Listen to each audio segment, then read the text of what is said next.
All right, sorry about that. I lost connection to YouTube for I don't know why. I think only you're back rainy days right now. Well, hopefully other people come back in. I'm actually not saving this playthrough, so I'm going to have to figure something out. So we actually won the battle right as we lost connection, which is even the worst part. Oh my god. YouTube today, I am not liking it. So like I said, I was still talking. I had no idea there was a disconnect at all. So we actually did win the battle. So the rebels are actually now in retreat. Casualties are pretty high for both sides.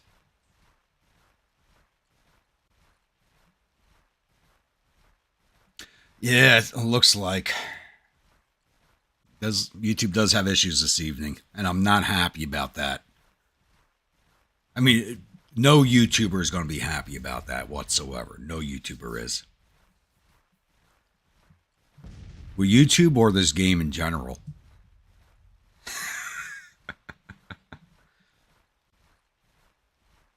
Well, I gotta say, like, my patience, I do have a lot of patience. I got a fuse about 10 miles long, but even it's being pressed tonight.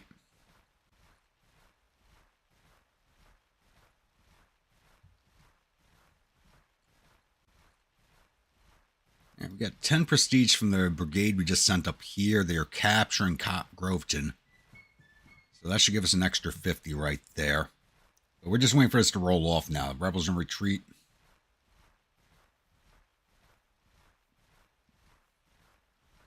Like, this is one of those games, and I feel bad because I had a commenter yesterday from Europe who he bought this game because of my gameplay. And I really do hope he enjoys it. Sends any questions my way that he has about the game, but like I feel bad with a lot of the bugs that go on with it. Yeah, almost even on casualties. Wow. Gotta get my head back into this after trying to do a reconnect and starting a new stream. Hopefully everybody else catches back up with us. Alright, so we took down 6,500 of their 27,000 infantry, 150 to 300 cavalry. Got all 15 of their guns. Total loss of 7,000 of their 28,000 men. We lost 4,417 of our 30,460 infantry. No cavalry on the field. Lost 0 of our guns. Total loss of 6,043 to 13,556 men we had on the field. We gained 240.8 prestige out of this battle. 150 from causing casualties, 50 from taking the objective, 20 from routing a couple of brigades, and plus 20 for reaching a... Like I said, yeah, Josh, I was still talking as I lost connection to YouTube altogether. I didn't lose my connection to the internet. I lost my connection to YouTube, and I was still talking. I look up, I'm like, wait. Why is my live stream screen black? And it says no connection to YouTube. I'm like, are you kidding me? So I think it happened right as I was winning the battle. Not as I was winning the battle, as McDowell was winning the battle. But my brigade winning the battle. We all know that's what happened. My brigade won it.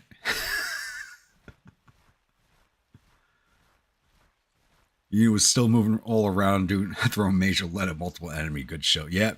I mean, we won the battle because of my brigade and what I was doing. And we actually took both objectives. We got 50 points from objectives taken, so we took both objectives. That one brigade I sent up to grab some extra. Plus us, we didn't get as much prestige from grabbing that extra brigade as I would have liked. So we barely made back the prestige we spent.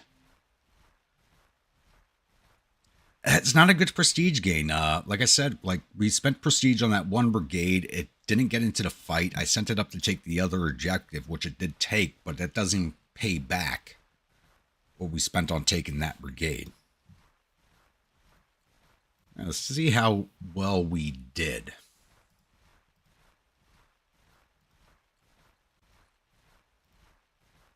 And we are 3rd Division, I believe. 2nd Brigade, yeah.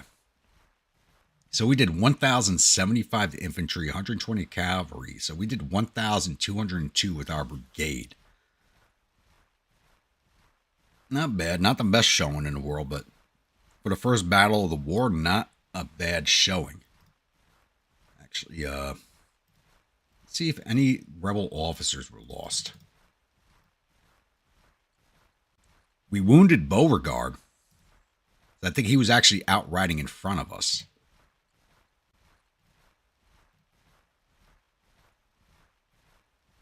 Brigade. Wounded Ewell. Well, he's not even broken up into divisions. These are all separate brigades with no divisions outside of Pierce and the 2 artillery divisions, which have nobody in them. And there's also the Army Shenandoah.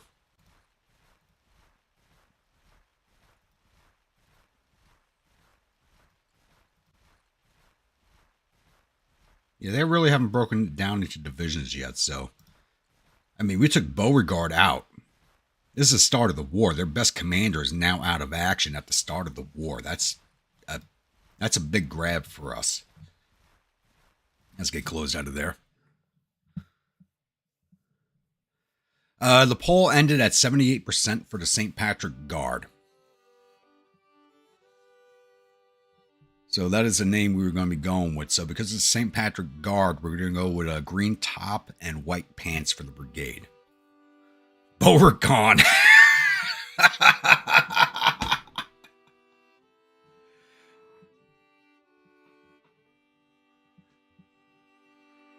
Three streams in one day. Who caught the leprechaun to make it happen? You know, the problem is I could reconnect both videos if I was using my old stream software. I'm using a new software for the stream. I think that might have been part of the issue.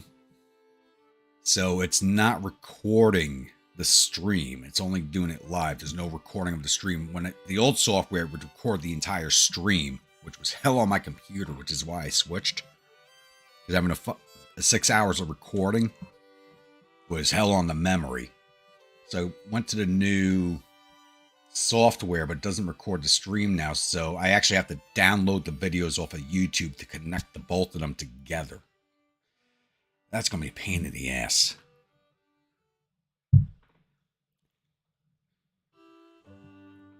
Mr. Gonzalez, how are we doing this evening? You came in right on time for the third stream of the evening as I lost connection. All right, first battle of Manassas has ended with the Army of Potomac retreating in panic. You got to remember, I know it sounds confusing, but Army of Potomac was the Army of Northern Virginia at the start of the war. The Army reported suffered total casualties of 7,164 men. There were 729 killed and 1,240 captured. Our casualties total 6,043 men, with 761 killed and 1,800. You know, I got to look up the numbers from the original Battle of Bull Run. I'm doing very good outside of my connection issues tonight with YouTube, which everybody's been complaining about, including myself, as it's too much going on YouTube tonight. So I'm Googling the Battle of Bull Run real fast, see what the casualties were, because I don't know them off the top of my head.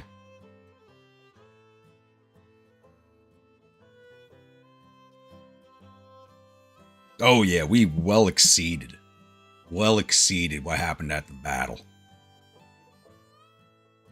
So first Battle of Bull Run originally saw 3,000 Union casualties to 1,750 for the Confederates.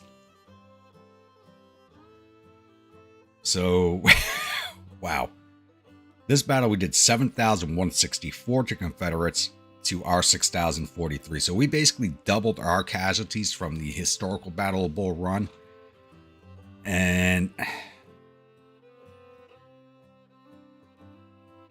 did about almost 800 to 1, 900 to 1 on the rebels. That's, wow.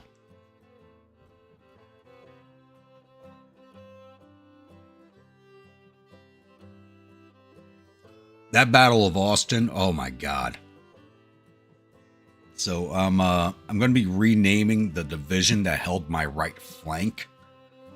And you'll see that in the Monday episode. That'll be a War Department announcement. So they're getting an official nickname for that division. So I won't say it here. That'll be on the next episode on Monday.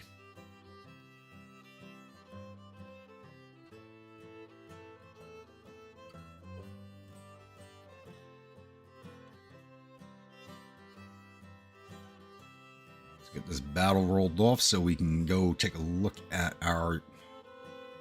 And that actually did end up as a major victory for us, too. Should be out of range now. All right. So, St. Patrick Guards won the name.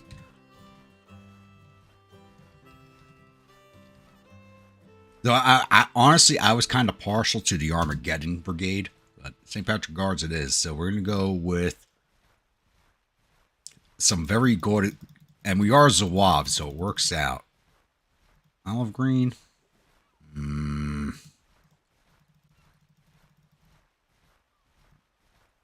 we're going to change the pants to gold or yellow. Let's hold on here. Yellow pants. Dark green, almost black. I'm not a fan of.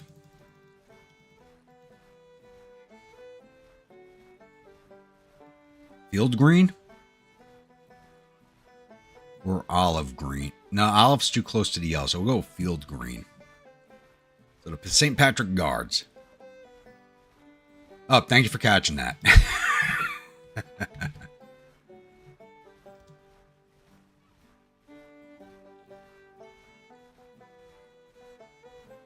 That should stand out nicely on the battlefield. I didn't like that dark blue on dark blue. If I could change the jackets to what... Yeah, the buttons are actually brass. They're not gold. Well, let's see what the white looks like. Honestly, it's not a bad call. Let's see what the white looks like.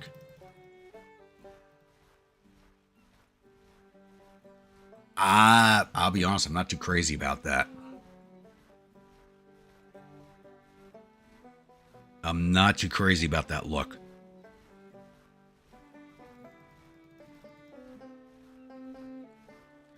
So we'll go with the field green for now. We'll see how it looks on the battlefield.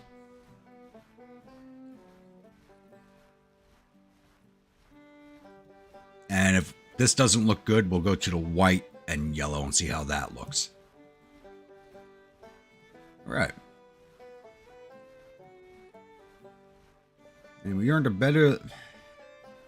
So we would have gone up further to our next promotion, but we did not.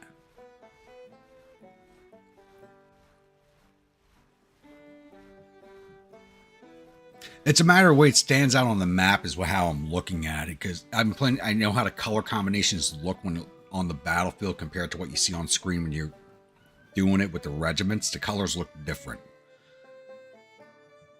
So we'll do one battle with this color combination, and then if we don't like it, we'll go to another one.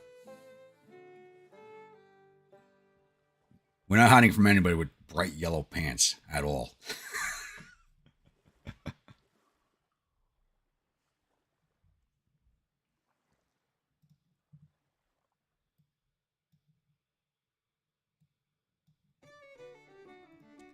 Alright guys, I know this is a new stream, but if you liked the last stream, remember to hit like on this one. Not normally something I announce, but we did have to switch streams. We had a good amount of likes on the last one before I had to switch over to the new stream key. Oh yes, and we do have to take a look at actions available to us as someone... What the hell? Cowardly? What the...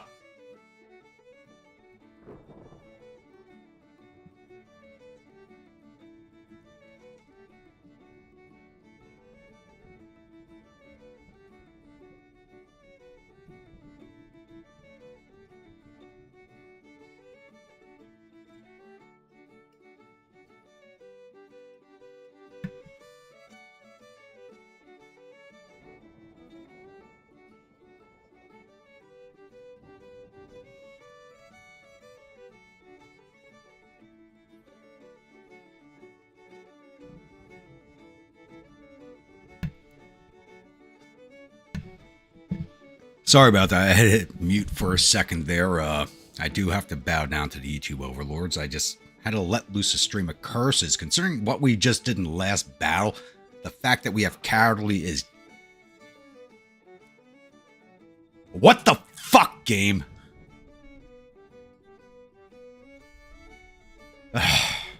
God.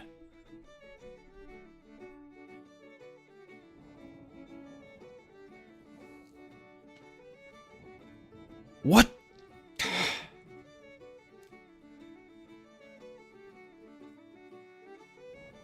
I don't want to mute the microphone again, but what the hell? After what we did in the last fight, really? Really? We carried the battle.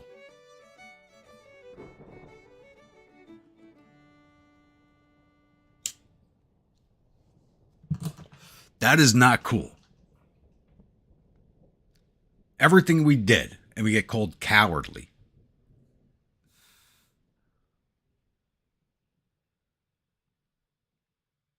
What in the... All right, let's skip that for now. Let's take a look at... Actually, we got enough prestige to get a subsistence officer now, so we have any New Yorkers?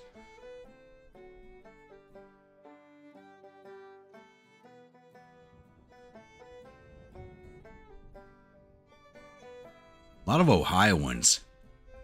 Kansas, Wisconsin. You know what? Pennsylvania's close enough to New York, so I'll take him.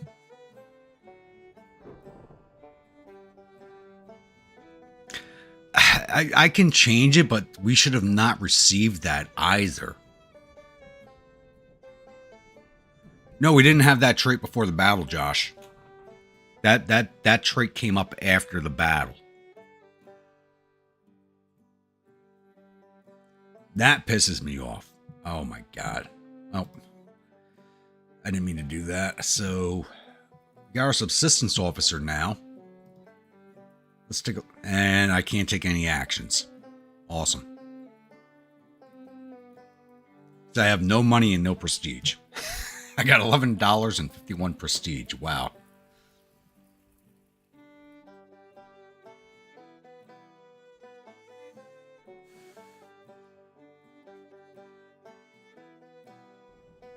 Now, if anybody's wondering, should I start a 61 campaign summer and be start as a brigade commander? I think you have your answer here. It's frustrating yet fun. So this is you can equate this to politics. For all the fighting I did, for all the damage my brigade did. There's a lot of naysayers out there. That's how you could say it. Because this is something that you would have seen in the time period. For all the work our brigade did, for all the fighting our brigade did, for all the damage we did, there's going to be other people saying, oh, they didn't do that good of a job. So we could chalk this up to a flavor. And since my character is a very, very good Christian and a nice man who's willing to turn the other cheek, I will turn the other cheek. But if it was my last playthrough, I'd be charging through camp looking for any one of these MFs that said something about me.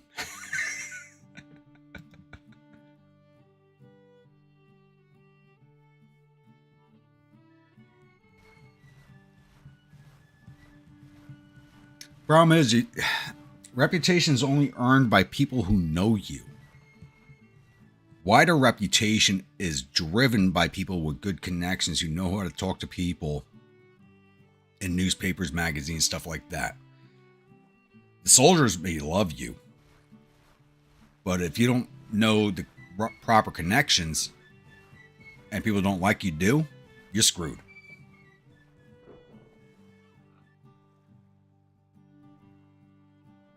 If you knew beforehand you would have gotten that trait, would you have used up all your money? Yes, I would have. Because I only had $100. That money was going away no matter what. Would I have used up all my prestige? No. Because we actually spent more prestige in that battle than we earned. Taking over that other brigade, we only earned 25 prestige from taking that brigade over. And we got another battle here. Alright, looks like our combat range passed close to Army Shenandoah. They got 11,573 on the field, 233 cavalry, 14 guns under Johnston.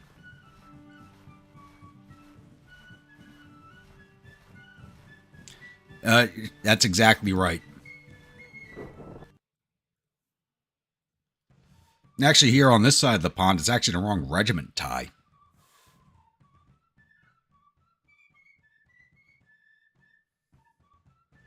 It's actually over here on the States, like, school ties count, like, but like I was never tied in with the big universities or anything like that. But in the U.S. military, and even guys who serve in the military today don't even know about this. Every regiment has a regimental headquarters, which is all the retired officers and sergeant majors and stuff like that. And they actually have official ties, just like the UK military. So having the right tie, belong to right units, gives you all the connections.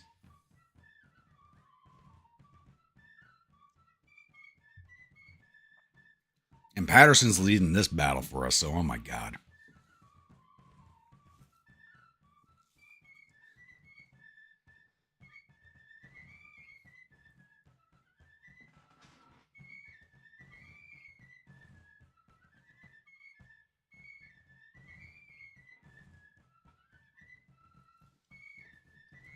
Patterson usually does well when I'm running campaigns, but you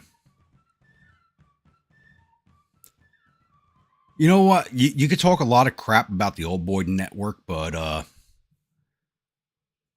thing is, the old boy network is you just got to get known by people.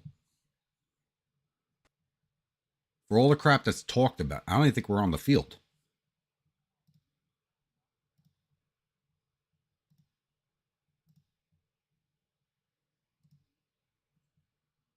Oh, we're down here. Go.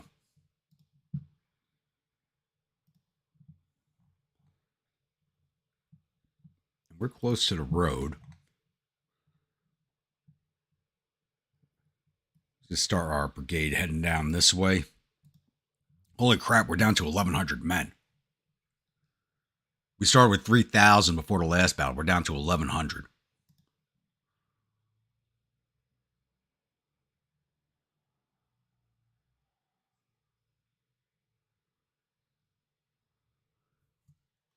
I was reckless last battle, very reckless, but I still got that trait that I don't understand it.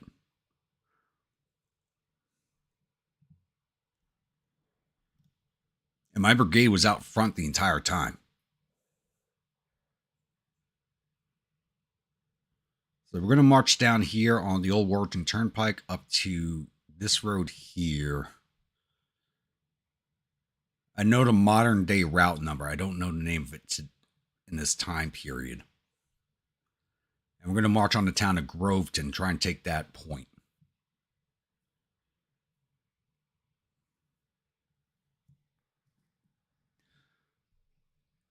So even after we're over 50% casualties, and this is the second battle. Wow.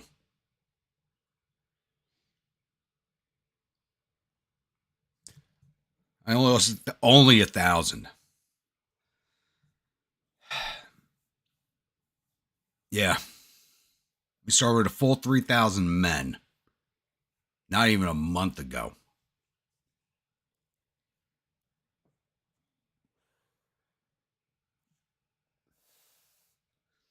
Challenge a journalist? No, I got to challenge whichever officer talked to the journalist to make me sound bad is who I got to challenge. But as a religious officer and a teetotaler, I can't do that.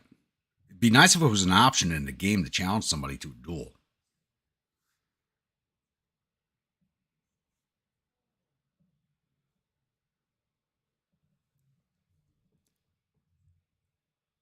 Where the other 900? They deserted. That's what happened. Oh, crap. Enlistments came up. We're already 3 months in. Our enlistments are gone. That's what happened. We lost our enlistments. Our 3-month enlistments is over. Yeah, remember, this is a summer 61 unit, so we had those men before that battle. Now, after the battle's over, the enlistments are over.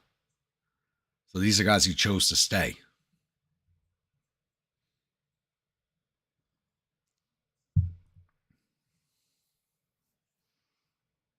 I'm nowhere near my division, am I? Where the hell's the rest of my division? Oh, no. They're marching on the same road as us. We're just out ahead of everybody. Okay. But the rest of them are marching up this way.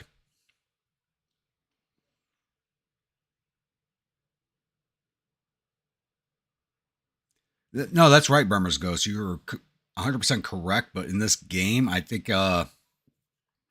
we fought, like, the first battle was a historical first battle of Bull Run. We had to fight that. You have to remember, a lot of contracts were coming up the day or two of that battle. So us losing 900 men is actually not that far-fetched. Those are the guys who are like, yeah, we did our 3 months, we're going home.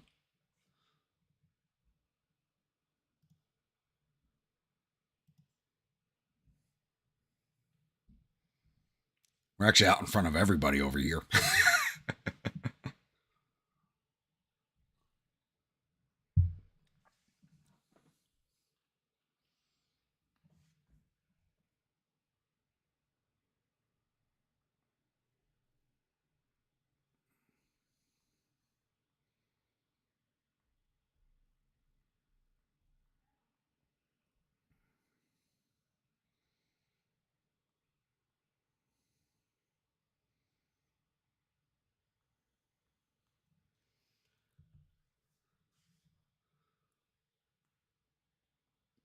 That's the thing with Zouaves is they literally move faster than anybody else does on the field.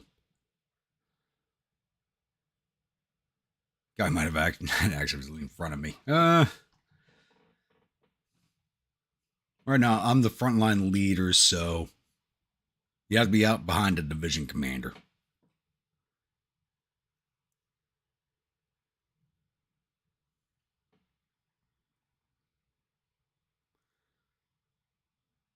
We're going to head to Groveton. I have a feeling the rest of the Corps is going to head up this road here on the Manassas Junction Turnpike to head up to the battle zone. We're going to head back here to Groveton, grab the prestige from capturing that. We have 2-to-1 odds in this battle.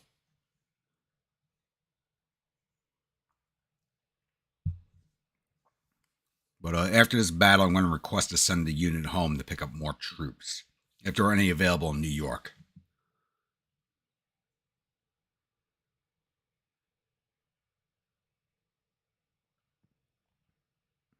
St. Pat's Frag or Rupert Brooke. Oh, God.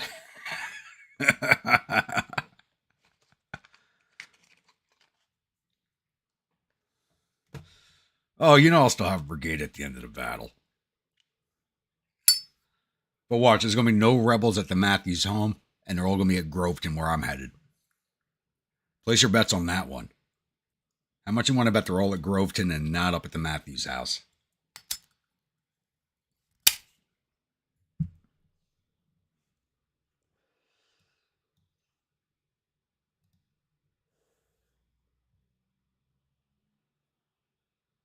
They're approaching. They still haven't seen them. Or they could be back here at the railroad cut.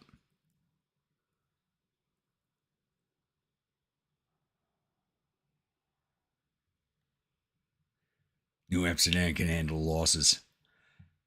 Yeah, not until we get the draft going. No bet. Oh, there they are. They're actually all there at the Matthews house. There we go. They're all there. So we're going to grab up Groveton, then we're going to go grab up back here. That's an easy 50 points for prestige.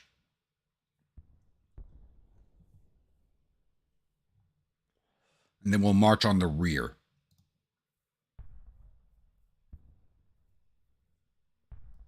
Let's get in town itself so we can capture that faster.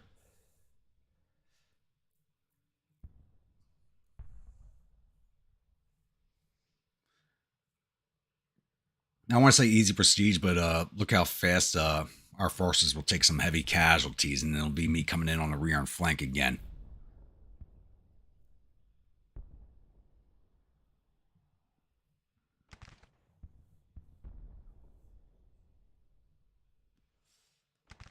I want to throw up to X20, but I think it'll screw up the AI if I do that.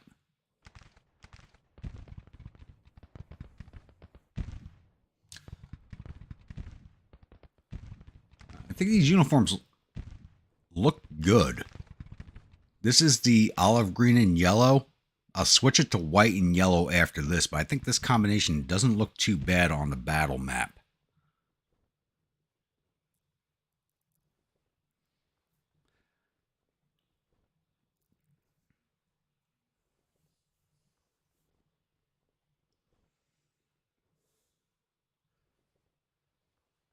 Maybe even the dark green, but it looks almost, the dark green looks almost black on the strategic map.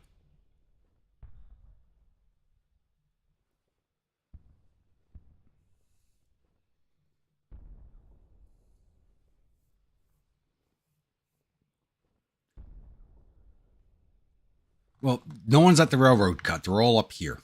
They're all at the Matthews farm.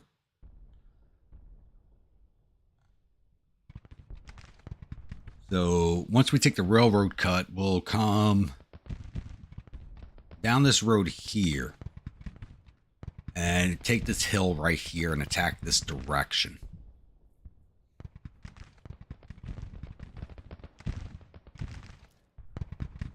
Dark trousers and light green jackets. I know I'm kind of liking this color pattern right now. It stands out. It's kind of what you want on a battlefield, at least with this game, so you can see what your specific unit looks like.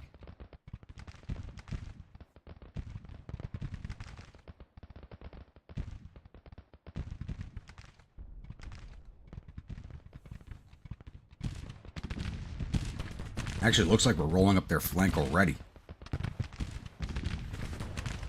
We may not even get into the fight. I don't know. But I'll take the easy prestige with no casualties every day of the week.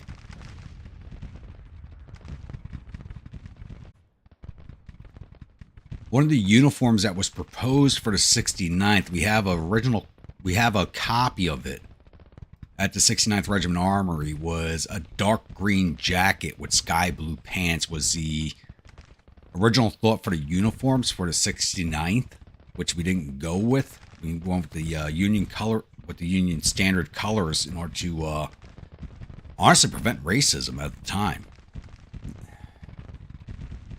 A lot of militia units had a problem with the 69th because they had such Irish heritage. So they scrapped the plans for the dark green jackets with the sky blue pants in favor of the regulars color scheme, just to prevent that. Though Mar did wear a dark green jacket during the war, and we have a reproduction of it in the armory.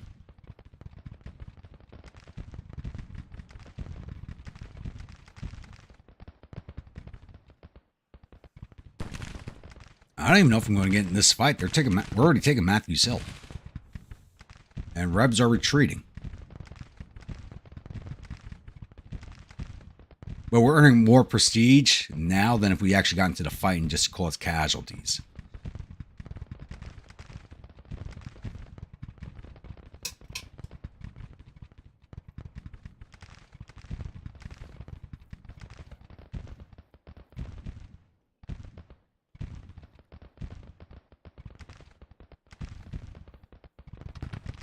I mean, we have 2-1, and actually, it looks like Patterson's doing a good job over here.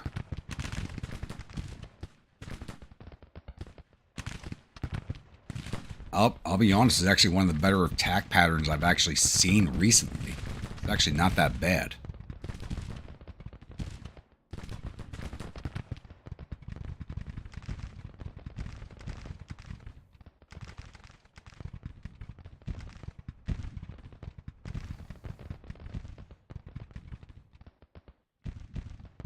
Yeah, I mean, we're going down this road.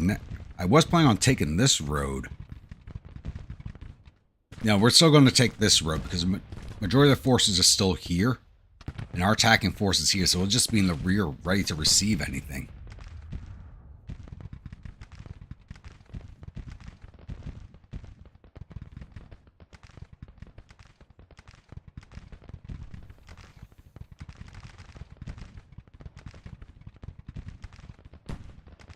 Come on, take that point faster, boys. We need to get into this fight so we can get level 3 on the Zouave perk. I don't think we're going to get there.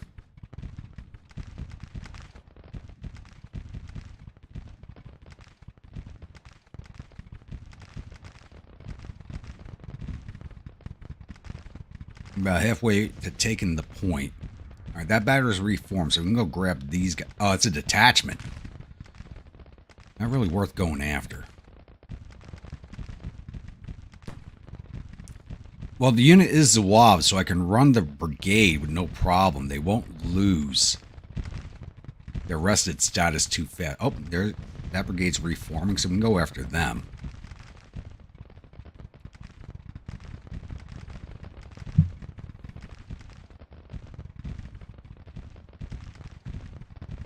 The more I look at it, the more I like this uniform. I think we're going to keep that.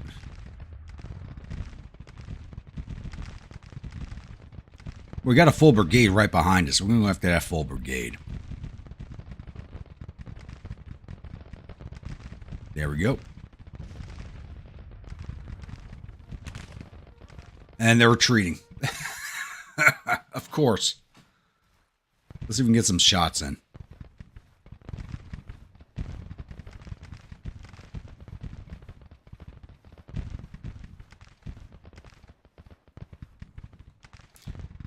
That's actually one of the best attacks I've seen in a long time. I haven't even seen an attack like that in my current campaign. And we're not going to catch them.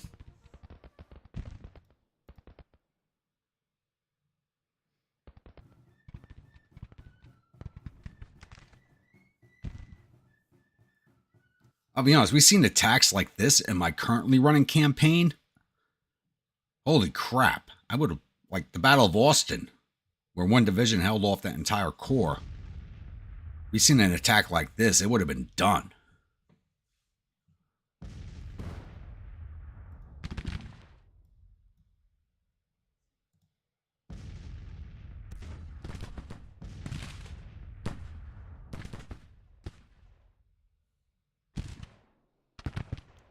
So 5 casualties got us 1 prestige. All right, now I know what the math looks like. Hey, it's gone Napoleon.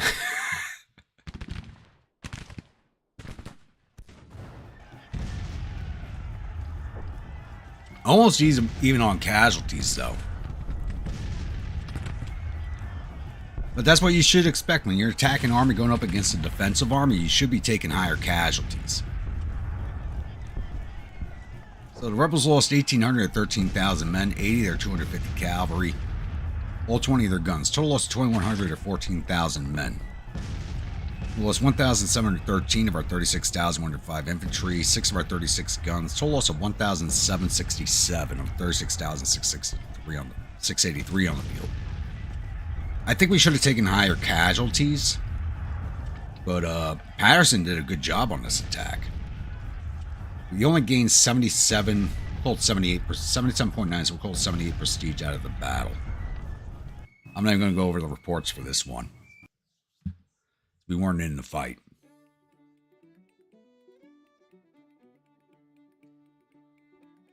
That is something I'm not used to. The AI actually winning a battle without me being engaged, that's a new one on me.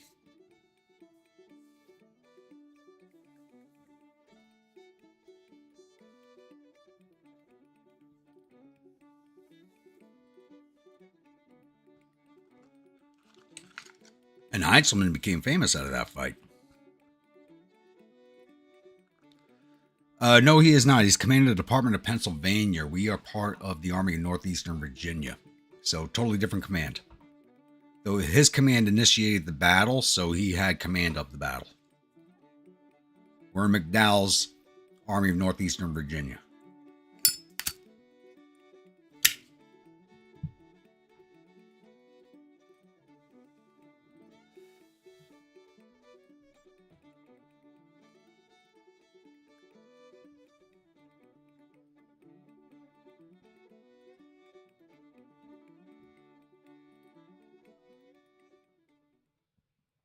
Oh, the weekday series? Yes. Because I turned the Department of Pennsylvania into the 3rd Corps. So I just changed all the departmental names into corps names.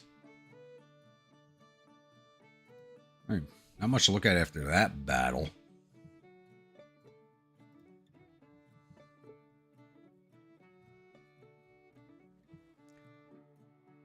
And we don't have drafts yet. It's too early in the war. We still haven't done Militia Act 3. Actually, we're working on Militia Act 3, I think. Yeah. So that's where I lost most of my men. My enlistments were gone.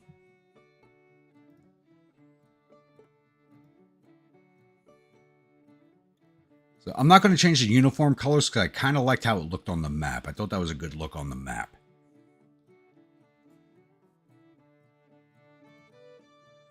Rebels are out 2-year contracts.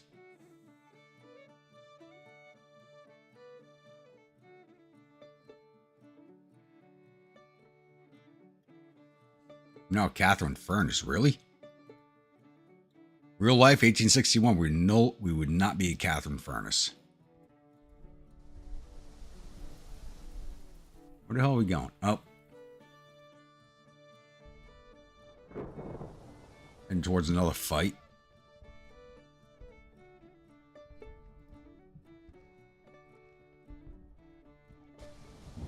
New companion. When things are difficult and tensions rise among the officers, there's a staff officer who always sides with you. Sure makes you feel good. Thinking about it, it seems he is the one and only officer in your unit who truly understands military things and leadership. As he excels at staff work, his presence increases your administration. Okay, let's take a look at that.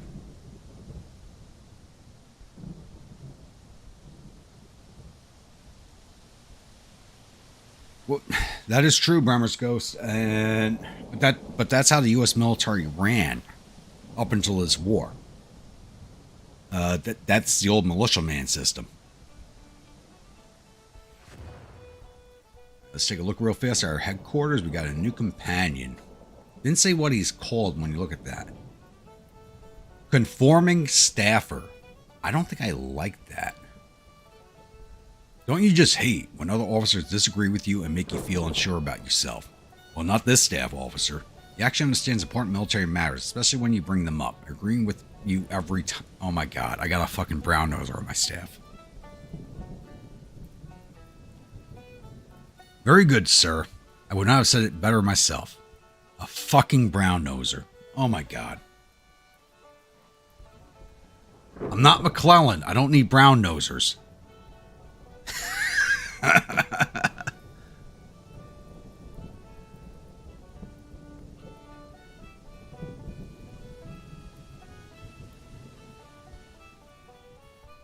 Well, Bremer's Ghost, you got to look at the entire U.S. military system was based on the militia system. So, like, the active military at the time of the start of the American Civil War was like less than 100,000 men. I actually think going into First World War, there were even fewer in the active military force. And even to this day, the militia or the National Guard makes up the majority of the combat forces of the U.S. military. Unlike the British military, where the Home Guard's the Home Guard, it doesn't go anywhere. Majority of the combat forces, even today, and you're talking a good 80%, is part-time soldiers. Do we have one of the best militaries in the world? Yes. Even our part-time soldiers are better trained than 80% of the world's soldiers. And that's just this way our nation does it. God, I got a fucking brown noser. I can't get that out of my head.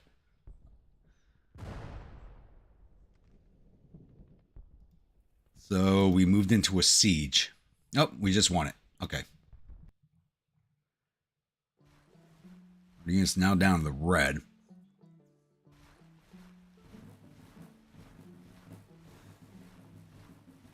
Where the hell are we moving to? This is one thing that sucks about not being command. You have no idea what the hell's going on.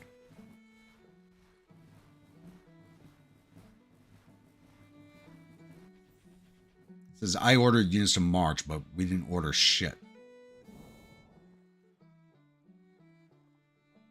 And now we can't move.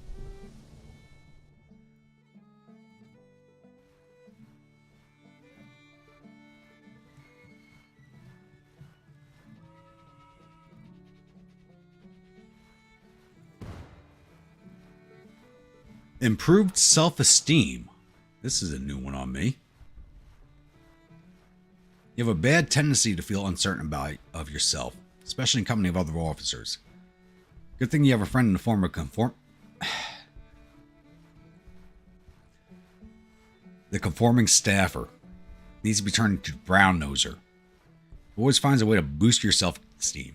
Again, he knows exactly how to make you feel better about yourself by investing on more prominent military apparel. Look good, do good, he says, and offers to pay half. Oh.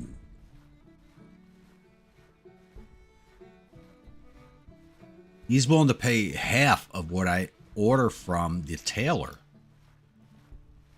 Ooh, I'll take advantage of that. Though we are brigade commanders, so there's not much. Actually, is quite a bit open to us. So we'll go find Black Hat. Oh, I think that just. I guess he was only willing to buy one thing for us. So short blue jacket, $25. I'll take that. I prefer the waist length jackets over anything. And since we're a New York State militia unit, actually New York State militia had its own uniform jacket and was a short shell jacket. So I kind of like that. That works for me. Oh, we moved up one rank. Of course, yeah. It's not hard to pass up Fremont. You should have stayed exploring instead of joining the military. I don't give much in the way of history lessons during live streams, as when I start talking history, especially about stuff I know, and I know there's a lot of misinformation about it, like especially with like the Irish Brigade, there's a lot of misinformation about it out there. I can go off on a tangent, and I try to avoid that. And there's a lot of things I don't know about either, where I know some bad information on good things.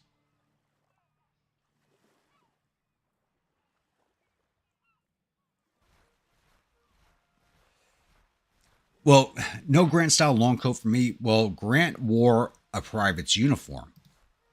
He didn't even wear rank on his shoulders.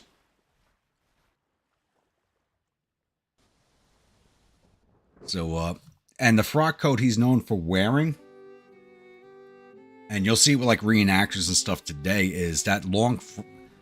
You had a long dress coat, but the frock coat everybody's known for wearing in the American Civil War that you see mostly that reenactors wearing, you see in a lot of the movies, that did not come in until late 1862. So most of the units in the U.S. military wore state uniforms, and every state had its own uniform.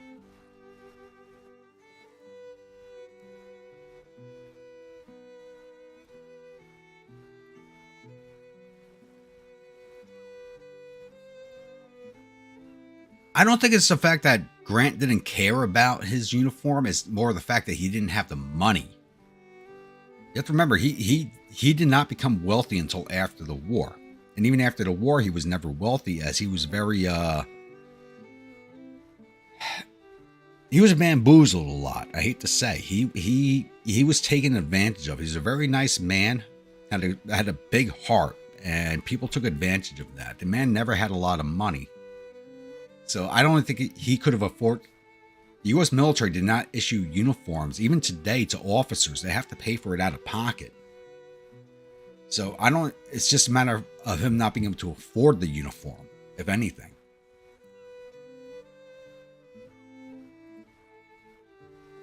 All right, so we got another battle coming up, which I don't think we're going to win. Okay, we were in the red. We're back into the orange, but not by much. And Jackson now commands the army of Shenandoah. Bringing in 24,800 infantry and 18 guns against his 18,663 infantry, 209 cav, and 7 guns. I think this is a coin flip battle. This is going to be a coin flip.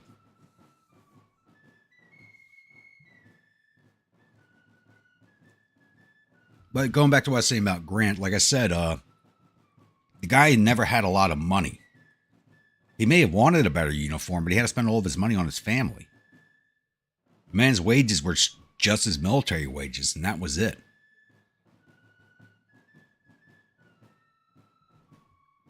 You win any battle with power positivity. I wish that was true. I like the sentiment. I really do. I really do. But like I was saying about Grant's, like he was a good man.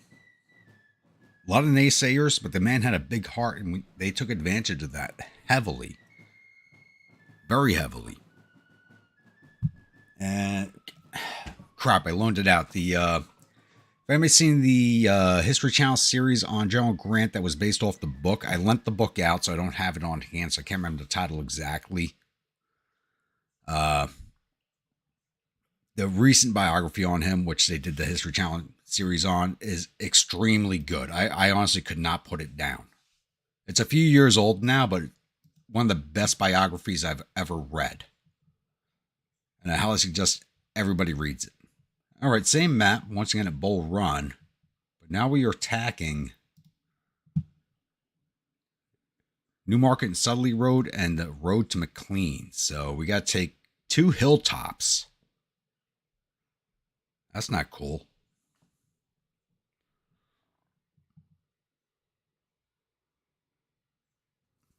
No, son, that's Jackson. That was General Jackson.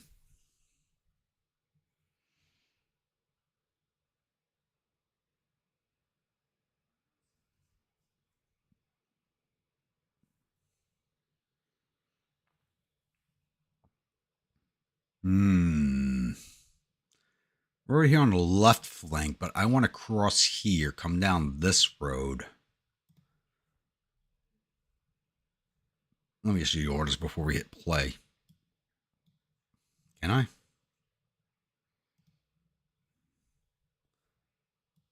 So I want to come down this road. All right, now we're going to play.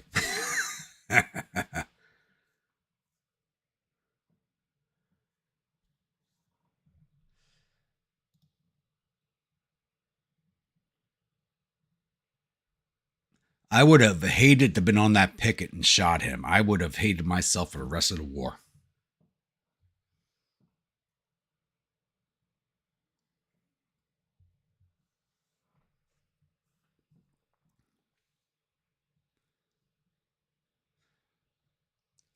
And, oh, end of the day already. Okay.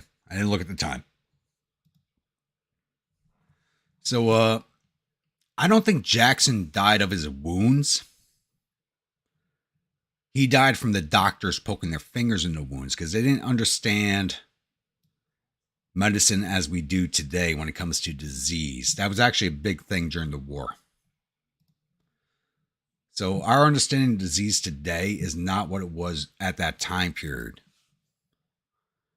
That's one of the things that actually killed Lincoln, is everybody poking their fingers in without being, desanitized before doing anything. Because I fully believe Lincoln could have survived the gunshot wound he took to the back of his head. He would never been the same man again, but I do believe he could have survived it. Especially with the caliber weapon that was used.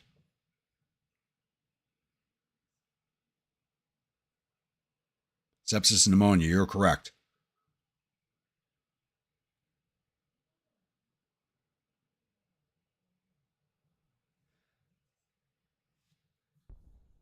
Yeah, the guys that killed Jackson, I don't think... Oh, shit! I'm too busy looking at chat. They're in front of me. I came down the wrong road. Back up, boys, back up. I came down the wrong road. I think the AI was expecting me and not the rest of the Corps. Wow. I think the AI planned around me.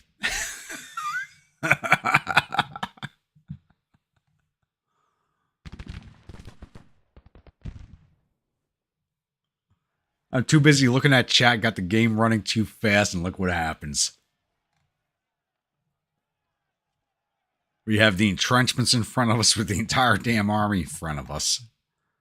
These entrenchments are abandoned, though.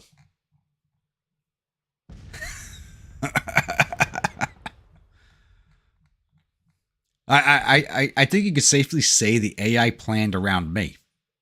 When you think about it, they planned around what I would do. Look here, we got fresh entrenchments. Let's go, boys. Get into the entrenchments. And we'll follow those around.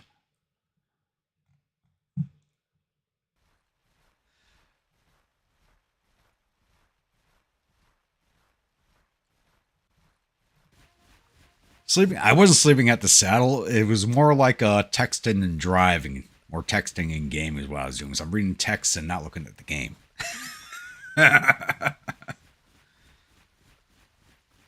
Here's a good reason not to text and drive or text and lead. You're not paying attention.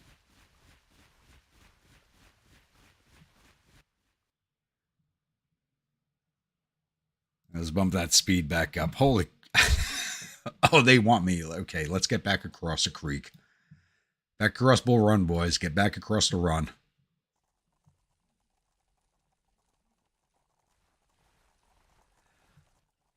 They are coming out for me. Holy crap. They are coming.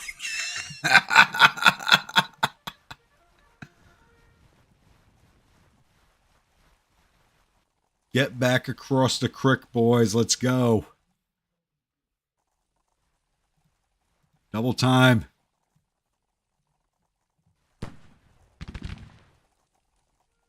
What the hell? Where the hell are you boys going?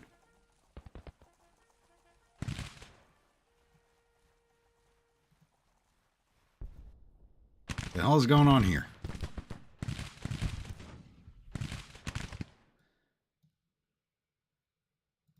I'm running an X5, that's why. All right. Let's go, gentlemen. Let's get the hell out of here.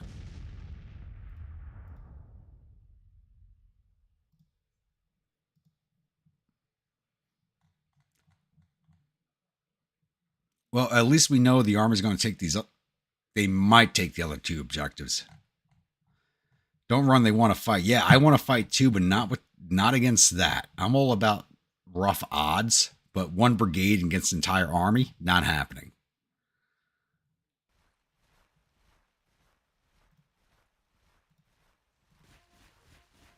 That is just not happening.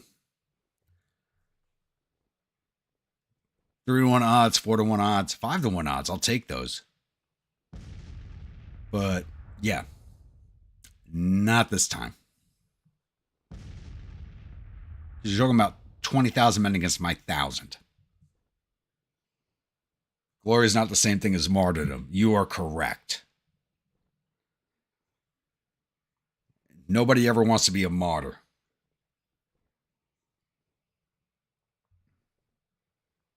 No, what? Scratch that. I know some guys who wanted to be a martyr, but you don't become a martyr by wanting to be one.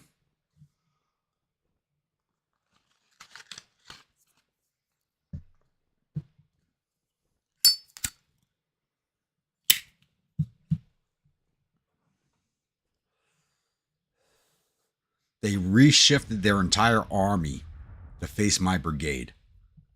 That's actually kind of funny. Rest of the army's still heading down this. Wait, that's.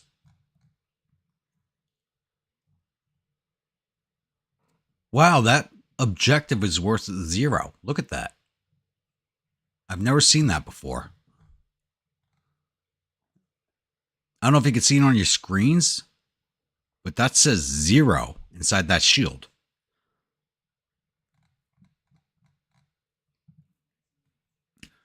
Maybe he does want to be a martyr. Yes, you're not wrong, Jeremy. But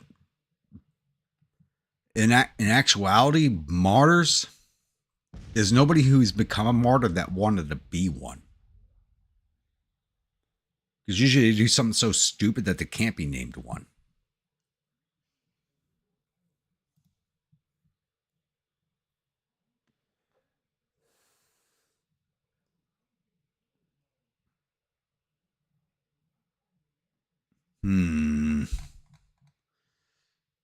Crap. I actually think I have to rejoin the rest of the army. I can't believe I'm saying that.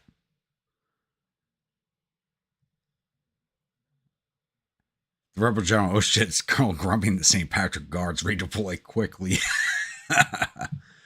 I'm actually thinking about hanging out up here because as long as they're facing my brigade, the rest of the army is maneuvering on the points it needs to take.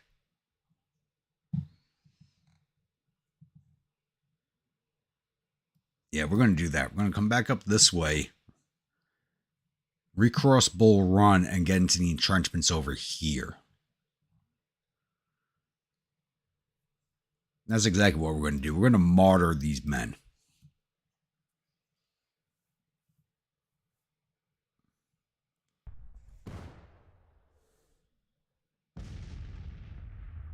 I am picking better ground. We're going to be a little downhill, but we'll be in the entrenchments. That's exactly the plan, Mike. I mean, the entire army's looking at me. Why not Decoy?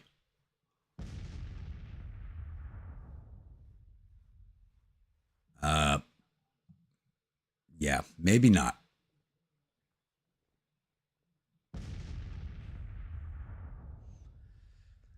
I'm not so sure about sending skirmishers out. What I think I need to do is get in this corner, lay down, and lock these two brigades in position without taking too many casualties.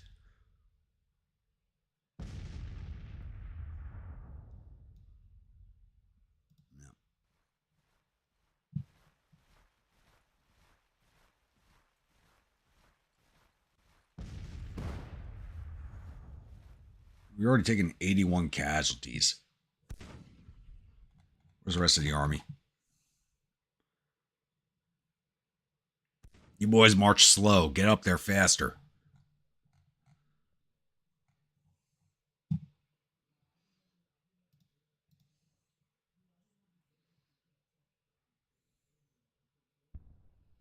Problem is that my brigade's marching in line formation.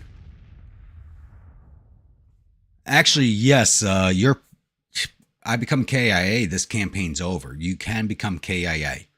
It hasn't happened to me yet, but I believe one of my other viewers, Randall, his son plays this game, and his commander was KIA in the first battle of the war. Yes, you can. Every wound that you can receive, you can get. So we're going to move up into the entrenchments. And then we'll lay down. We should be able to take on Lee's brigade without taking on too many casualties while lying down since we're a Zouave unit.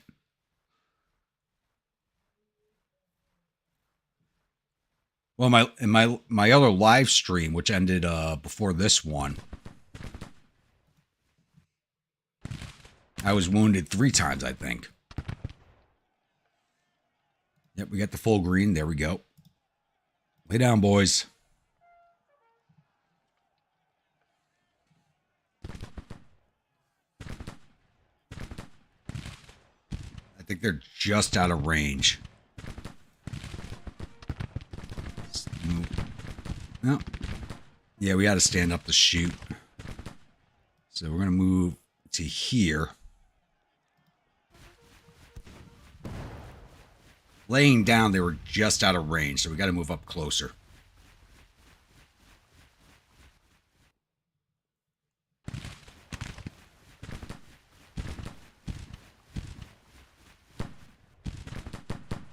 Should be good right here. Get back down, boys. Yep, now they're in range.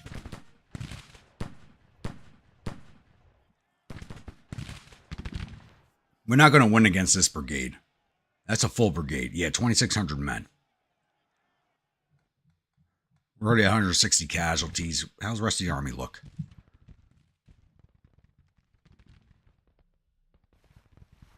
Moving into the combat. I love how this is the combat zone. This is the attack point, and there's no rebels there. That's hilarious.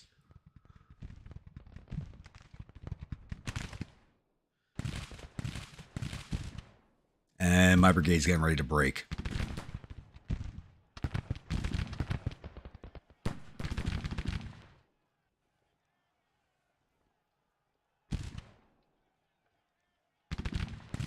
We are causing casualties. Not enough, though.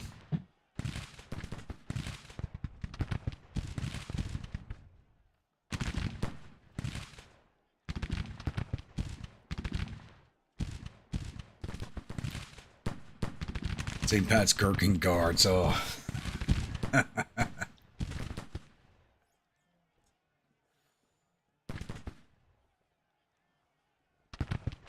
Like, we cannot sustain a lot of casualties. We don't have as many men as we did in the last battle. Though I'm surprised we didn't end up as a 2-star brigade after the last battle because of all the fighting we did. It's actually already a regiment. A regiment at this time period was a volunteer regiment was 1,000 men. A regular regiment was 2,000 men. So if your brigade was entirely, like, say, was your standard 3-regiment brigade or 4-regiment brigade, or even a 5-regiment brigade, because those do exist at this time period. So if your brigade was 5 volunteer regiments, it would be 5,000 men at full strength. If it was a regular regiment with 5 brigades, it'd be 10,000 men, which is actually equivalent to a modern day division. Or, yeah, a modern day division is about 10,000 men.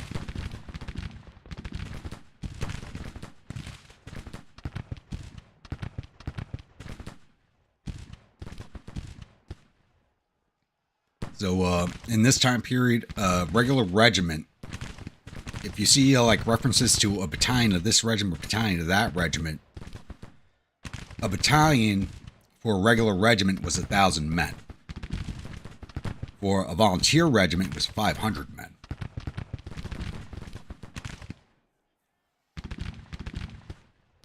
I'm hoping we can hang on right now.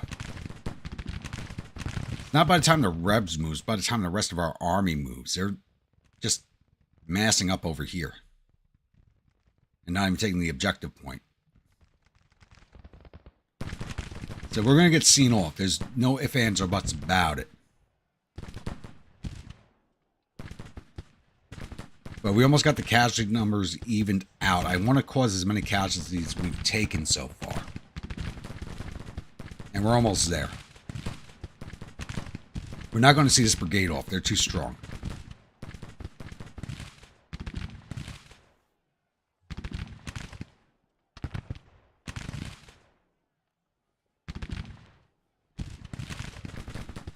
I would like to retreat back across Bull Run Creek, but we'll break before we do that. So I'd rather stay here and get the experience. See, our experience bar on the Zouave perk is rising.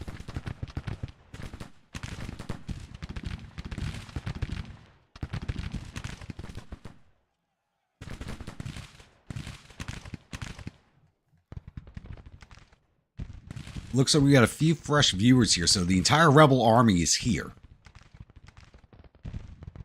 The entire Rebel army is here. You just can't see them right now because we're only facing off against this one brigade. But the rest of our army is down here. We are totally separated from everybody else but the entire Rebel army to our front. Staying here is going to keep the Rebels locked in while the rest of our army advances on position. So once we break, we're going to probably be done for the rest of the day. Yeah, we're going under 1,000 men. I'm going to send the brigade home after this battle.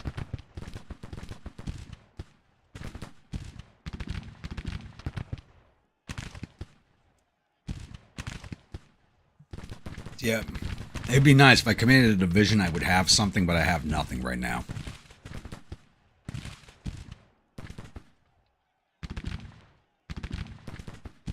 The fact we even held in this long actually kind of surprises me a little bit.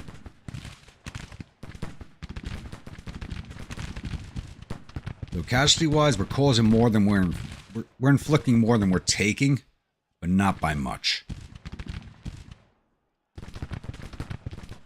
My higher casualties are due to me marching into the Rebel army with no support. Doing a lot of damage to this brigade, though.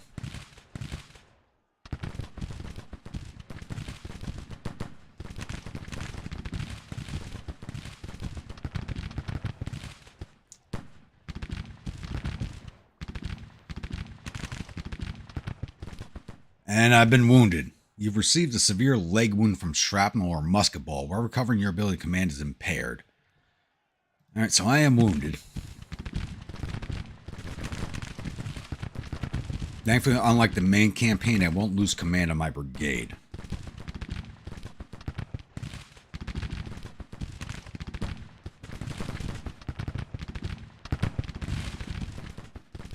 I would hate to be in this position right now. I can only imagine.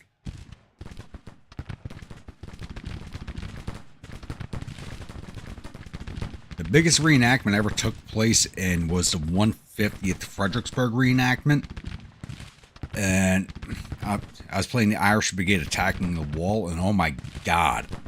I can't imagine assaulting that position. Colonel Hoppick, McCrumpy.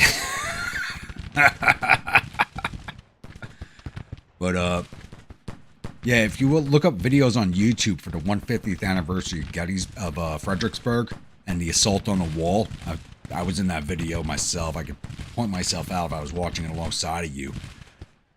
I could not imagine doing that in real life. You know, I was already a veteran of Iraq and Afghanistan at that point, and taking part in that reenactment, and just taking part in that reenactment and charging at that wall is like, as a modern soldier, I go, fuck you, I'm not doing it. The fact that these guys did that, holy hell.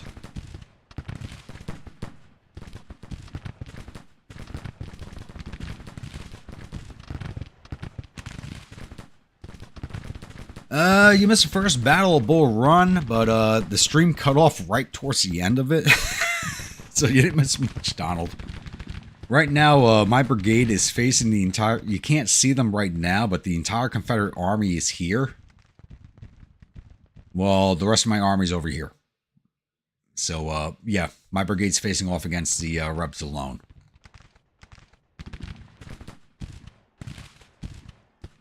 And we're over 300 casualties. We're not going to be in this fight much longer.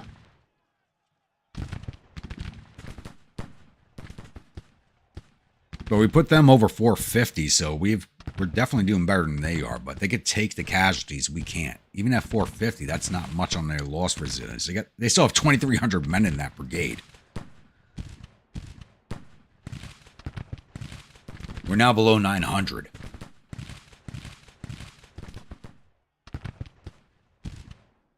I mean, thankfully, we're only fighting the one brigade, but yeah, not good.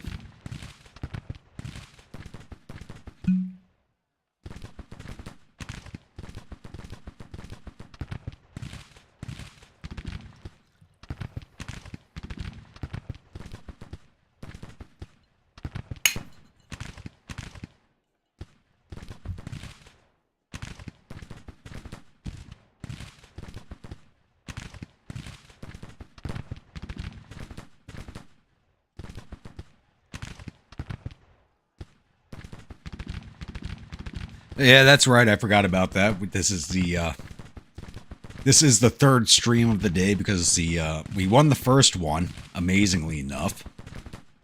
Was playing the first Battle of Bull Run on the second one where the stream cut off, and now I started a new stream. So, actually, quite a bit's happened. I want to say not much has happened, but I'm going off of this stream. Well, thank you for subscribing. I hope you do enjoy it. Right now, not much is going on. It's just our brigade just fighting.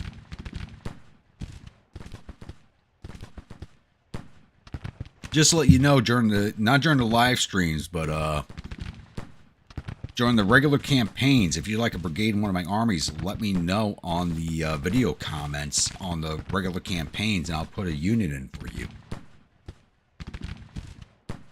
Live streams, I won't do it. Just because there's more people who want brigades than I do have command of. And we're about to actually go level 3 on the Zouave perk.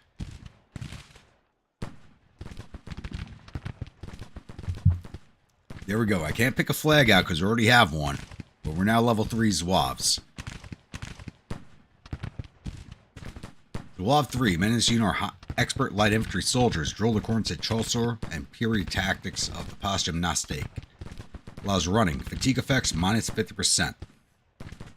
So, Zouave is good if you actually have an entire division of Zouaves. You can run that division around like it's cavalry. Fighting-wise, doesn't really do much for you. Take objective. Oh, now they're moving on Newmarket and Sudley Road. You guys took the other one finally? Yeah, finally. Look at that. I've locked this arm. I've locked the rebels in long enough for them to take this objective. Now they're moving on this one. Now they're moving on to the next one. It's not the grumpy course, the grumpy grunts. And I think I just had a sound glitch come in. There we go. We're getting a riot fire now. My brigade's going to break here probably in the next minute or two. And we're almost out of ammo also.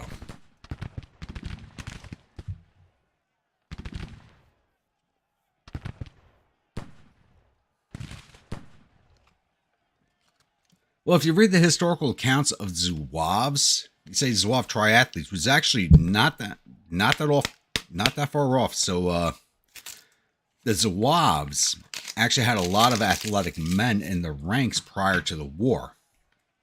You know, during the war, Zouaves were just known by their uniforms, but prior to the war, Zouaves were like the cavalry of the infantry, and they were kind of like a circus troupe on parades. I hate to say it, but that's the way they were. Like if you look at Durye's Zouaves before the war, these guys were known for doing somersaults and stuff like that during parades. They were big at showing off at parades. But during the war, just joining the Zouave unit didn't make you like a good light infantryman. They fought just like the line regiments did. Unlike the French army where they used Chaucer Zouaves to fight as light infantry, in the American military it didn't matter. Infantry was infantry.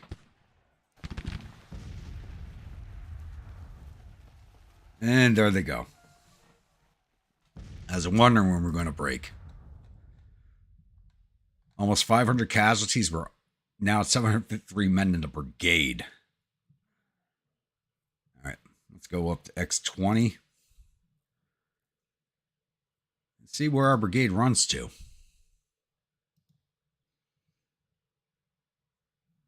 We should reconnect with the rest of it. Now we have 2 of these objectives. Now the Rebs are shifting the fight. Look at that. Now the Rebs are shifting the fight.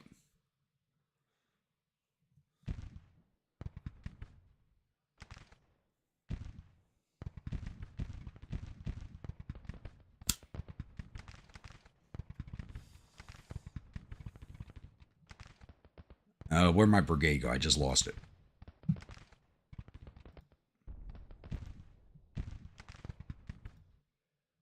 Whoa, we're going all the way up there.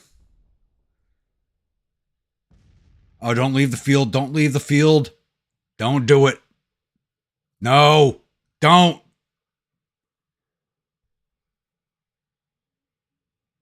Ugh.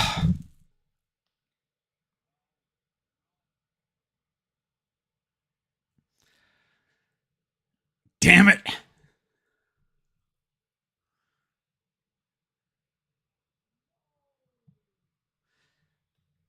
Defeat. After your command retrieved from the battlefield, Brigadier General McDowell was unable to dislodge the enemy and was forced to give ground.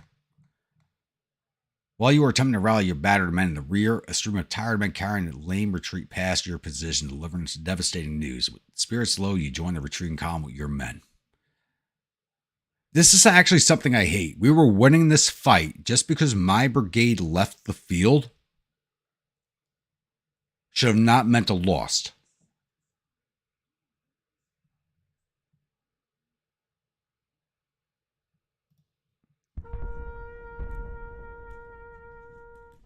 And look, yeah, 986 casualties. Every one of those casualties are from my brigade. Every man lost was from my brigade. No one else fought.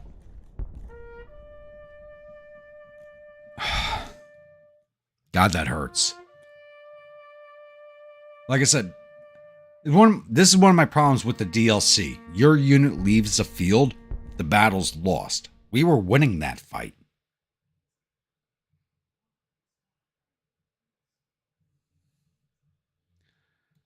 Ugh. Did we at least wound one of their officers? I just want to see that at least. Honestly, I don't even know who we were fighting. Well, Stewart's cavalry. Wow, everybody got a piece of us. Wow. Everybody got a piece. Well, we were fighting Hardy's division. Lee's brigade. Nope, Lee got out. All right. Oh, God, that hurts.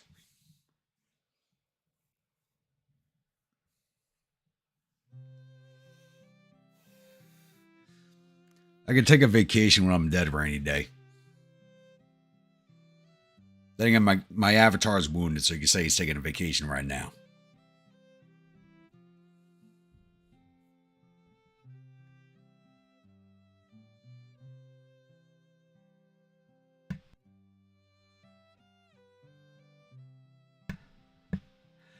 I would like to think they took my wounded ass with them, yes.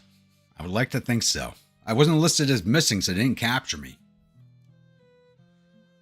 But we'll let this load stream run, and I will be right back.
All right, I'm back.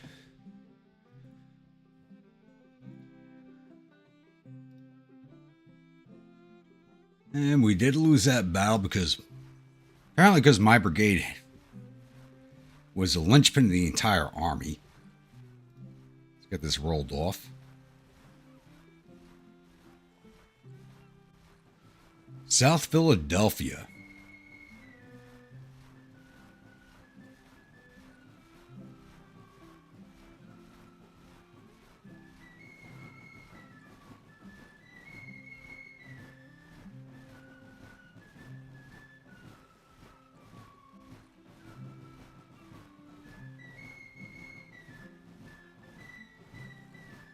Okay, are we not moving away?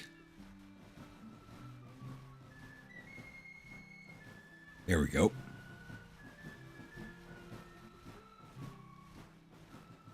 All right, time to send my brigade home.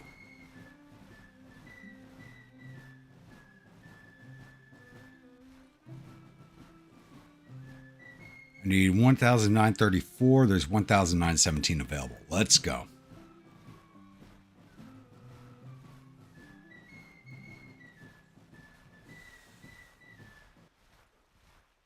Good time to enlist more men? Yes, it is. We're not running a draft yet, so we just can't drag them off the boats and throw them into the army.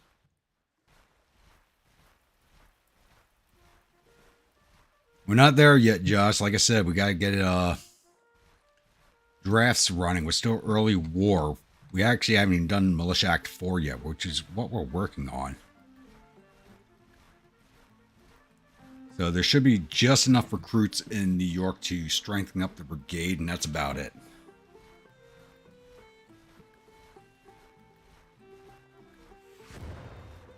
And the rebels are taking Frederick. Hopefully the Army of Pennsylvania sees them off.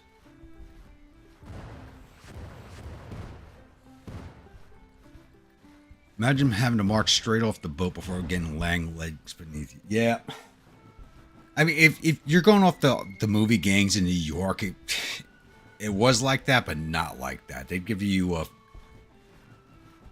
you got a few days to get your family straight before you had to march away into the army. I mean, gangs in New York did a good job. Like, they showed you, like, the recruiter sitting right there as people were coming off the boat. But, you know, they would enlist you, but you had a few days. You know, a lot of those guys came over with families. You had a week or two before you had to report in.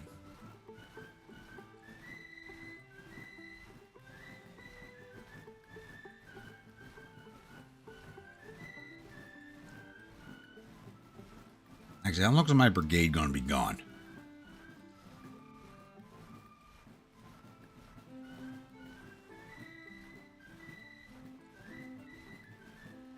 It's not even telling me.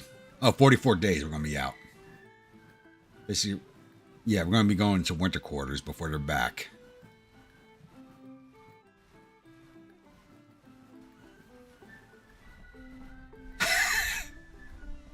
Well, tell them good night for me, Jeremy.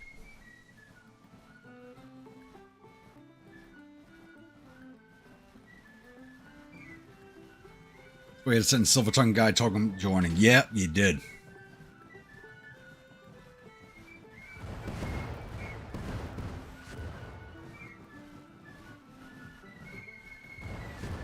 Alright, we're not here at this battle, so let's see how this goes.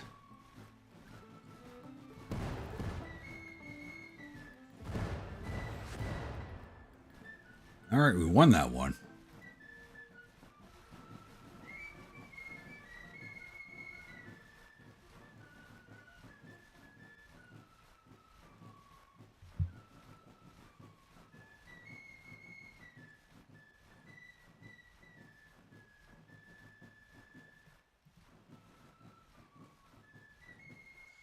So we have 109 prestige, $102. Let's see. Can we buy some I need?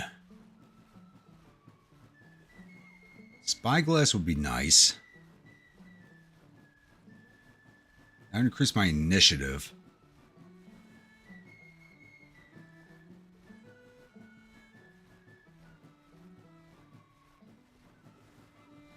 Binoculars decrease order delays, but that would be better as a division commander. Believe it or not, this is better as a brigade commander. The spyglass and the binoculars are better as a division commander.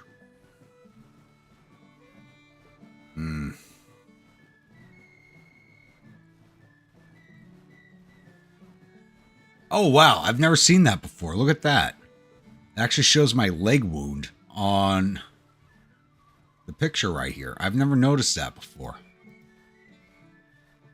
I've never seen that before. That's actually pretty cool. We have $100. Can I get better pants? Cavalry trousers. Cavalry trousers. Everything's cavalry trousers, isn't it? Yep. We'll hold off until we can get the quality trousers at Division Command.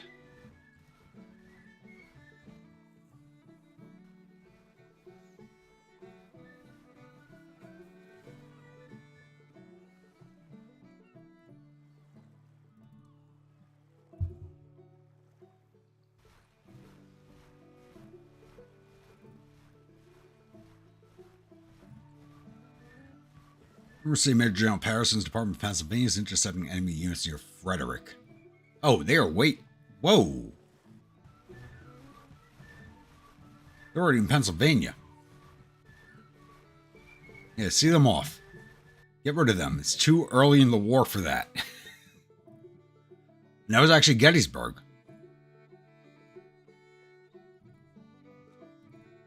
The one battle map I've not seen in this game yet. After all these years. Well, I gotta buy a horse no matter what, so I just need to save up the money. Actually, how is our actions? So I want to I need $1,000 to buy stocks. So I should have banked up my money. That's where I screwed up. I bought the Saber. I only started the game with $100.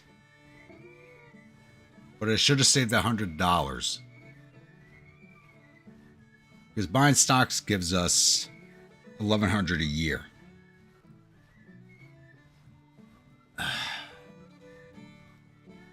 I should have banked up the $100. So right now I'm working off Colonel's pay. Gotta pay for food.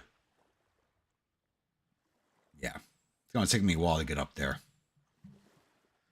But we now have 3-year contracts, so hopefully the men I bring into my unit are not gonna be leaving us anytime soon. We're now in October, which means we're going into the winter months.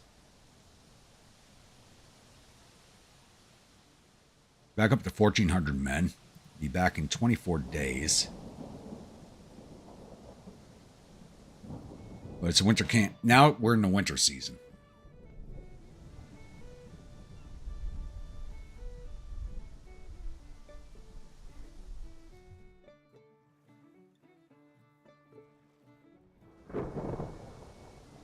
Actually, how do I look for promotion?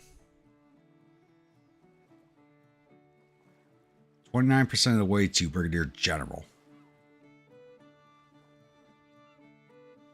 I need 1,500 prestige to get it right now, which I don't want to spend prestige on getting. I think this campaign, I'm going to let promotions come naturally and not push for them.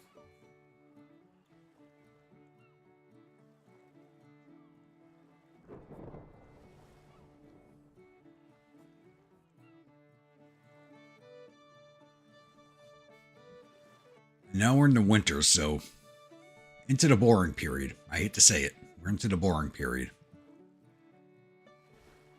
There we go. Winter season.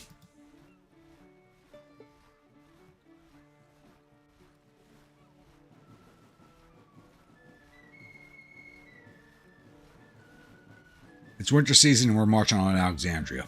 Really?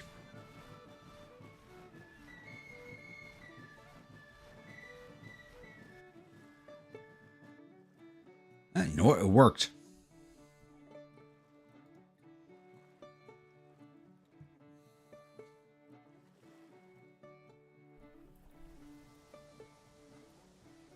I don't think it would be worth it, to be honest with you.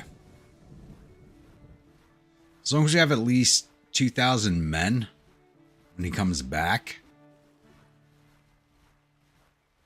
We're just about 1,600. That's for a brigade in 1862. 1,800 is not bad. That's not a bad number. Once again, I'm going off of the Irish Brigade on this one, so going to about Fredericksburg. Ah, God. God's Wrath. What is this one? This is interesting. God's Wrath. Due to your fanatic religious views and intimidation, many men in your unit are scared and unwilling to go to battle. What? Fear of death and God's retribution is so intimidating that many men would rather desert from their unit than risk eternal damnation. Oh my God.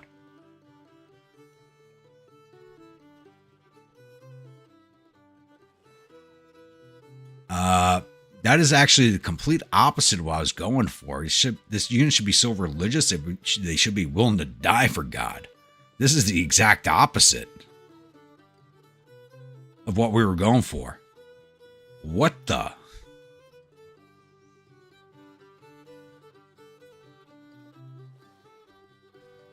So my recruitment drive is now dead?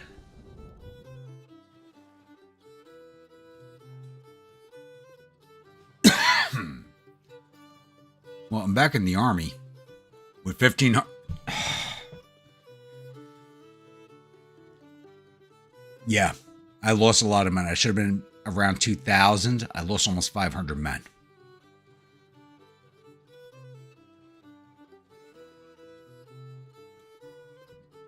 I lost almost 500 men to that. That hurts.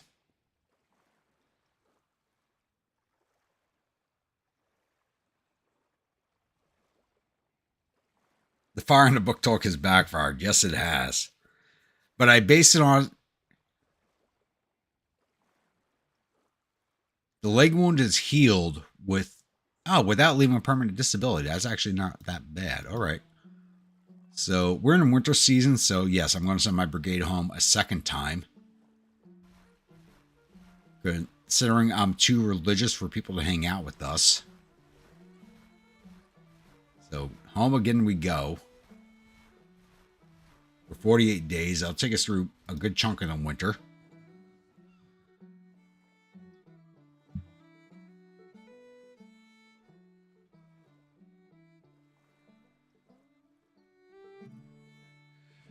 Now, Mike, when you say in order to find his equal, an Irishman needs to talk to God, are you talking about the God of the bottle or God himself? Being a good Irishman myself, and everybody knows I'm a whiskey drinker.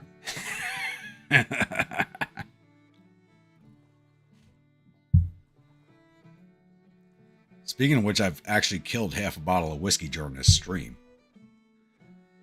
Which movie?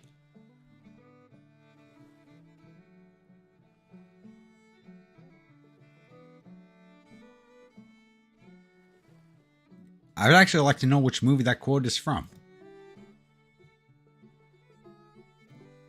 So I feel like that's a quote that's been used outside of movies, but I'd like to know what movie that is in.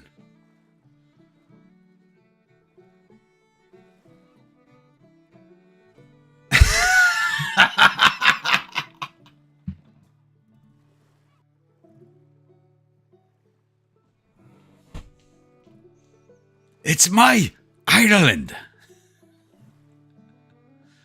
Okay, great movie. I don't remember that quote. It's been a long time since I watched that movie, and I love that movie. I really do love that movie. Not historically accurate, but it's still a really good movie. I don't remember that quote. I really don't.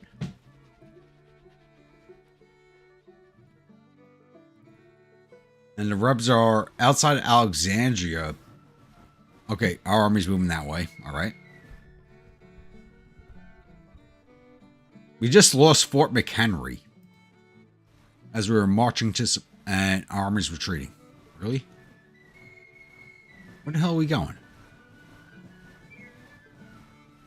Another city falls. Confederates victorious. Union citizens dismayed. Yeah, I'm not. That's because I'm not running the show.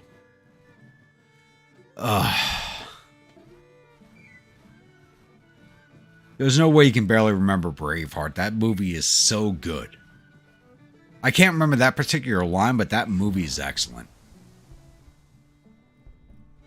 Wait, are we in a siege in what? No, we're not. Now, that's our pencil. Where the hell is our... Oh, we're down here still. All right, we won the victory at Fort Hyman.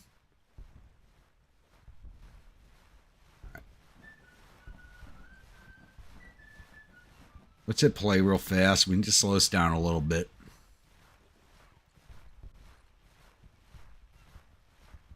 $270 prestige to get us into the combat zone. I don't have enough prestige. God damn it.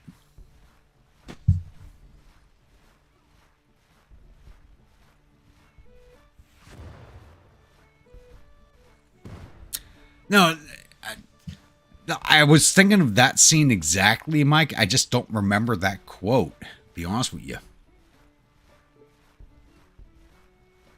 Because that movie was excellent.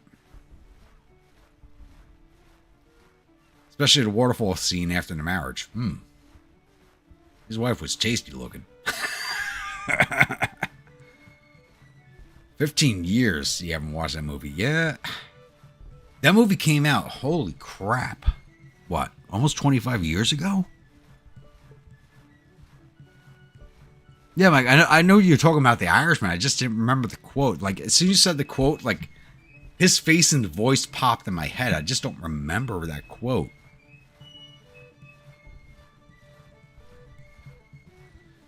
So, to get my army commander to move up here to get to the siege up here, it takes 215 prestige. We have 190, so I can't even do anything. Literally, I really can't. It sucks.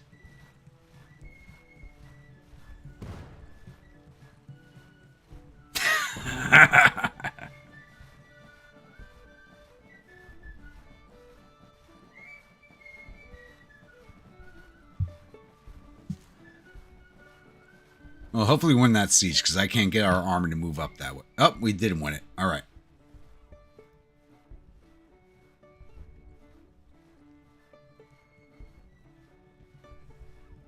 But they hold Fort McHenry. They hold Annapolis, Maryland. This is just... what the hell is going on? This is one thing that sucks about...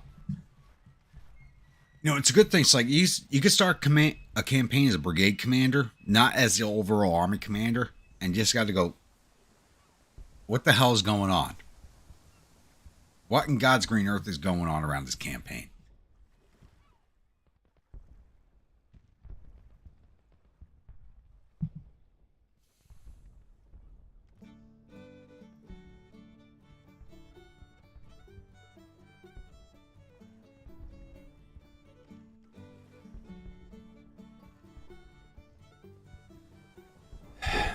I can't earn prestige. It's going to cost me 210 prestige to get them up here. I have 190. This sucks.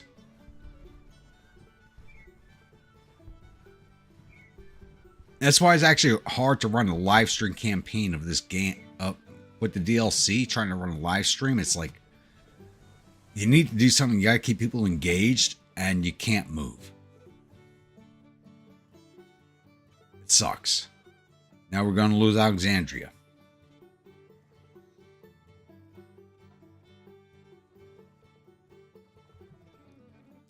But my brigade is long since back. Let's see how many men we got now. Almost back up to 3,000. All right.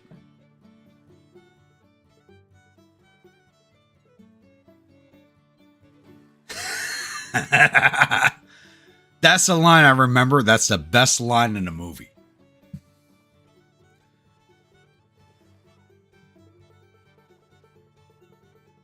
The good Lord said I'd make it through this. But he's pretty sure. You're fucked. Best line in the entire movie, honestly. I think everybody acknowledges that one.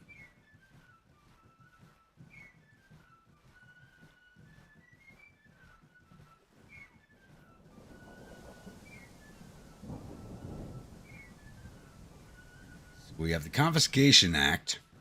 Now we're down to the red. Ugh.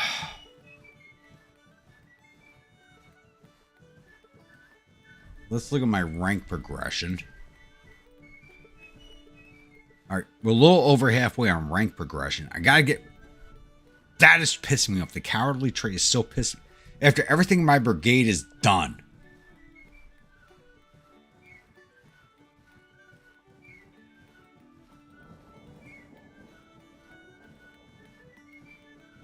We're not talking about history. We're just talking about the movie, so... The movie was excellent. Not very historically accurate at all, but excellent movie nonetheless. Maverick, what the hell? Hold on, this is a new one on me. Maverick. You're a bit of a hermit by nature and like to do things alone. Many fellow officers take this as an expression of mistrust. For the time being, there is some bad blood brewing between you and the officers within your unit. So, wait. How does being a hermit make me a maverick?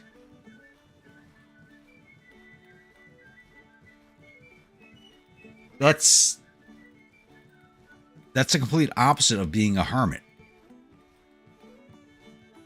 A maverick does their own thing, but they also have a personality. They draw others to them.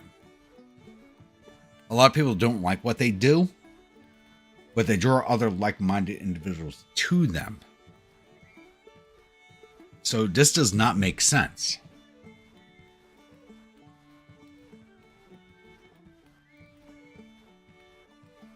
That's Gruntpaw, not Grandpa Bremer. There's a difference. I am a grandpa, yes, but I'm Gruntpaw first.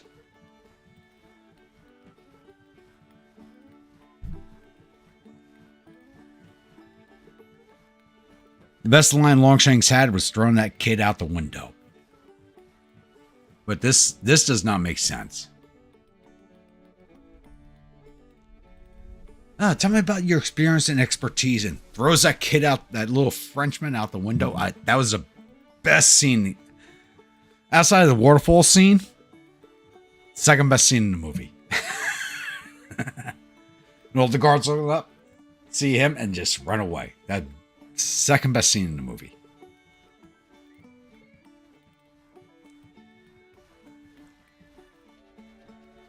What?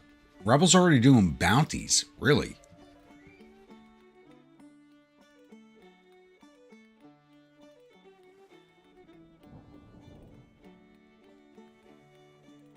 Now, we're not going to do off what you had. We're going to drown you with whiskey. I don't chop people's heads off. We're going to drown you in whiskey. And pickle your body with that same whiskey. Well, we're still down in the red. Really? 65 days to full readiness. I'm a little over halfway to my promotion.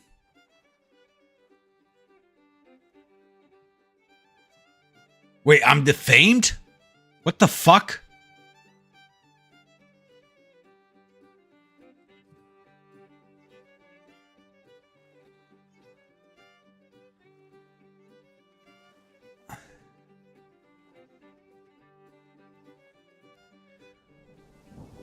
Pardon me, my lord. Won't we hit our own men? Yes, but we have reserves. Arrows cost nothing. Men cost money.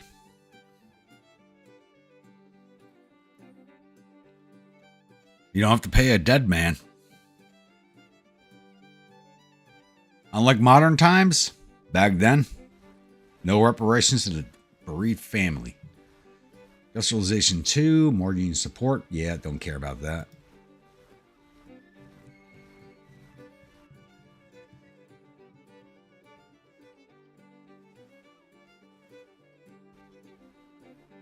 This sucks. I need the army to do something. Well, we're in March. So hopefully we'll have something soon.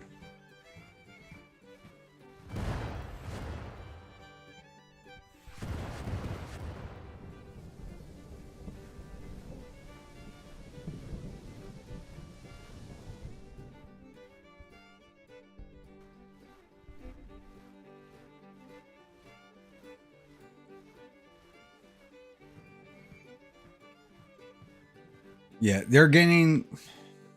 they're finishing their moves before we are.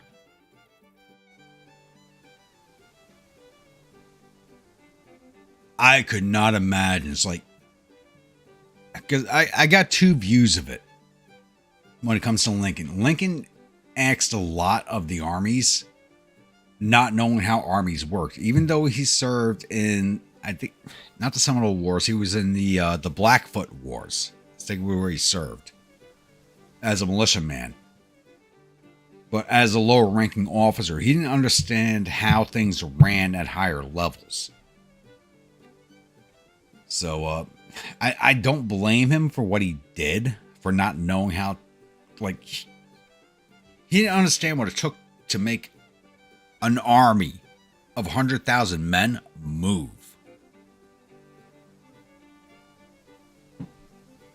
It's just one of those things. Like, now picture yourself.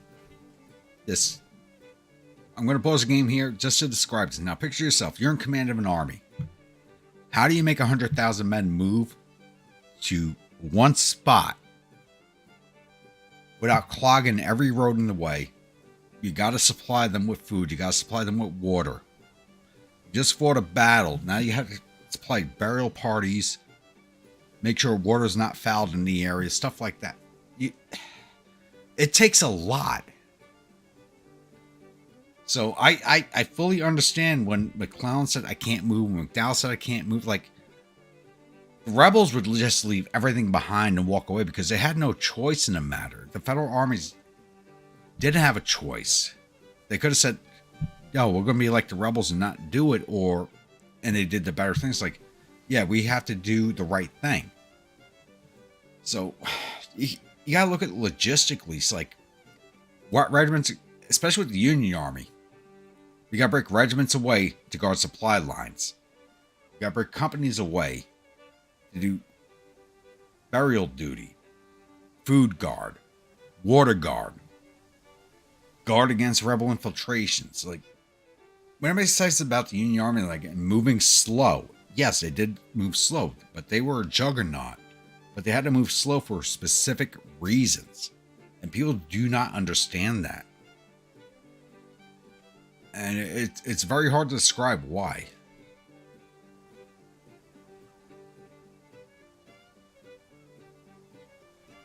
I mean, Lincoln served in a militia. And I think he fought at one combat. It wasn't even a big combat. But yeah, he did serve, which made him think he knew what the hell he was talking about when he never had any clue what he was talking about. He didn't serve at a high enough command level. You know, you're talking about a guy who, he was a company, he wasn't even a company commander. He was a soldier in a company. He's never commanded anything. Then he's the president of the nation. Thinking he could tell generals what to do. It's like he had no idea about what the generals were going through. And all logistics planning. All he's like, you got to do something, you got to do something, you got to do something. But Jeff Davis was the same way. Jeff Davis was the Secretary of War. Literally, he was the Secretary of War before it became the War Department. It was the War Department before it became the Department of Defense. He was the Secretary of War. He knew what these guys had to go through. He knew what they had to plan around. Yet he demanded more than what they could handle. So he's just... Lincoln, you can forgive because he did not know better. Davis and what he demanded, he knew better. Yet he demanded more, sometimes more than Lincoln did, which is egregious. Let me get off the tangent. We gotta get this game moving along. I was like, I'm gonna lose that. I'm sure you guys find this interesting, but we gotta get the game moving along. I mean, I could rant an hour plus on the way Lincoln and Jefferson ran the war, because they were both horrible leaders. When it comes to the military, Davis is worse. And that's what I hate to say, is like, Jeff Davis was the Secretary of War. He knows how the War Department ran. He was a worse military leader than Lincoln. And I hate to say that.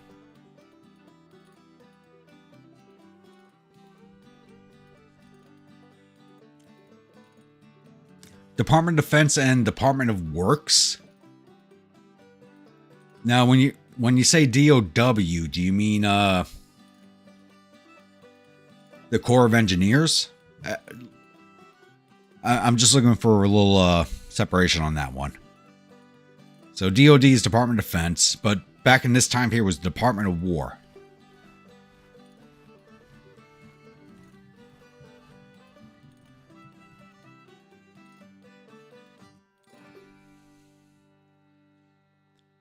Okay, so in this time period, Bremers goes, Department of War was the Department of Defense. We changed the name to Department of Defense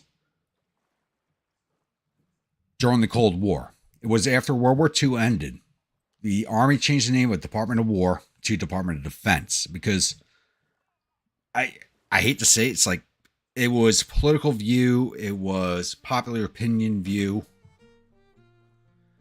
No, it was Department of War until World War II. It actually was during the Korean War, it changed to Department of Defense, but they'd already made the decision before the Korean War. It was before the Korean War that the decision was made. It was after the Korean War the name change went into effect. Or during the Korean War, the change went into effect. So, and I don't agree with the change of the name. Because when they changed it to Department of Defense, it had to do with the Cold War. And the name change was just make us to look less active than we were. Because when you look at the Cold War and what was happening during the Cold War, there's nothing defensive about it. It's what people lose sight of. When you look at us and the Russians and what we were doing, we were both proactive during the war. That 30-year period, like, everybody's like, oh, Cold War was 20 years. No, it was pretty much 30 years. Because I was alive during all of it. I wasn't there in the 70s, but 80s and 90s, I was there. It's like, yeah, it was a hot goddamn war the entire time, just not between our two nations. And we used everybody in the kitchen sink outside of our mothers to fight that war.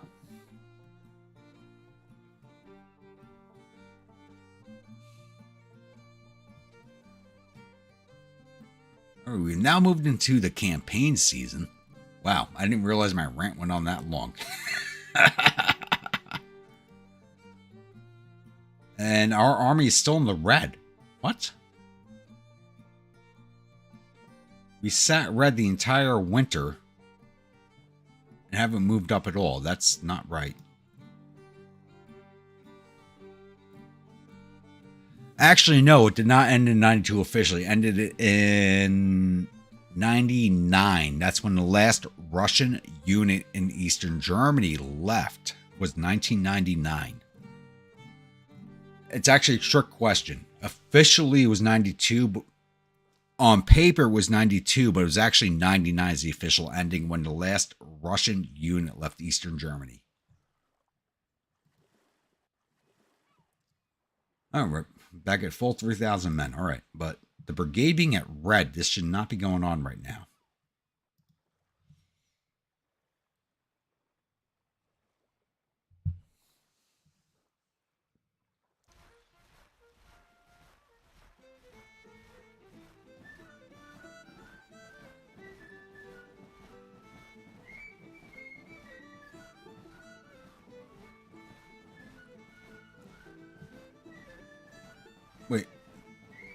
Wait, what the hell's going on at Fort Mahagary? We lost the siege?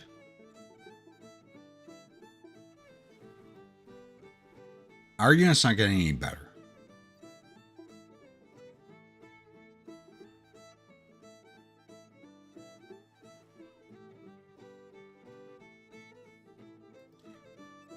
All right.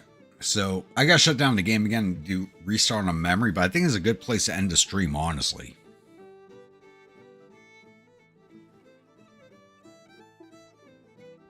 No, not just Russia used allies. We all used allies. We were fighting proxy wars. I'm a child of the 80s. We fought proxy wars all the time. And right now, like, I hate this. I normally prefer to stay away from modern politics on this channel because I prefer 20 years plus later or 20 years plus earlier. But if you look at today compared to 1978, pretty similar. A lot of people screaming their heads off about nothing to do with nothing. It's really what it comes down to. Outside of that statement, I prefer politics on this page be kept to 1980 and earlier, to be honest with you. But I do believe it's time, actually a good time to end this right here. It's almost going on 11 p.m. I started this started a stream at 5 p.m. We're now going on almost 11. So I'm glad everybody here joined us. Like I said, once again, I appreciate everybody who's here for the stream the entire time. I know there's a few of you who were here the entire time, and some of you guys have been here with me since the beginning, almost 2 years ago. So I hope you all enjoyed it. I hope you all had a good show. I hate to say, I hate this breakup in the stream. I'd love to put it together in a full video, but with the software I was using for this stream, that's not going to be possible outside of me downloading. Oh God. I could download both videos, but that'd probably kill my computer. I have a good computer. I think it would kill it. Cold War kids went through Gen X and became snowflakes. Kind of embarrassing. No, the Cold War kids became the millennials. The late Cold War kids became millennials. Then became Gen X. That's the embarrassing part. The kids grew up knowing better. We're actually the worst ones. When you look at today, like when you look at the politicians today, the ones who are in their mid-30s to early 40s, mid-40s, same generation as me. These are kids that grew up during the Cold War, or tail end of the Cold War like myself, and you think they know better, but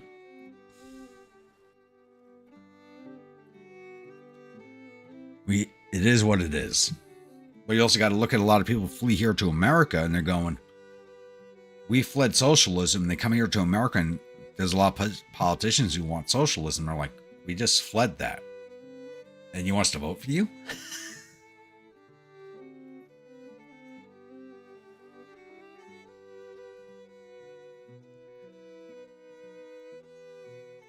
Well, once again, it's like, as I said, I'm going to end this one here. I will see you all at the next campaign video on Monday, next live stream. Yeah, I got one more live stream next week. Week after will not be one. I'll be at Remembrance Day. Just remember, everybody who's watching, November 18th, if you don't know anything about Civil War reenactment or anything like that, or if you don't know Remembrance Day, there is a parade through Gettysburg for the inauguration of the opening of the Gettysburg National Cemetery and the reading of Lincoln's Gettysburg Address. And that's called Remembrance Day in the United States. So that'll be 2 weeks from now. I said 2 weeks. It's actually next week. Hold on. Let me get my calendar out.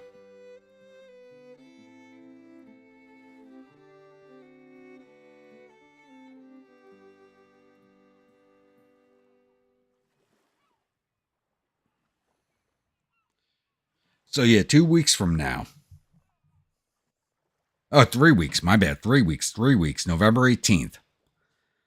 So if you know anything about Remembrance Day, I know Remembrance Day is the end of is November 11th in Europe. But here in America, Remembrance Day is November 18th, and as the opening of the National Cemetery in Gettysburg and the reading of the Gettysburg Address, there is a live stream of the parade through Gettysburg done by the Civil War Trust. And it's a very good parade. It's like, I don't march it myself. I will be there, but I'm doing separate ceremonies outside of the parade myself. But if you find yourself in Gettysburg that weekend, you'd like to link up with me, hit me an email. My email is grumpy.grandpa@gmail.com. If you'd like to link up, have a couple of drinks, have some dinner, or whatever events you're doing during the day don't coincide with events I'm doing, I would happily link up with you.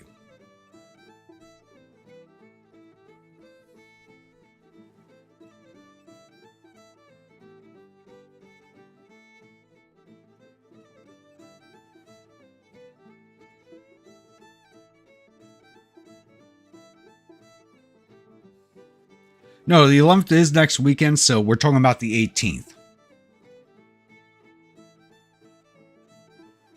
No, the 18th. So this week, yeah, it's 3 weeks from now. So Saturday the 18th is Remembrance Day. It's still you say 2 weeks from now, but it's still the beginning of the week. It's now Saturday, which is actually the start of the week.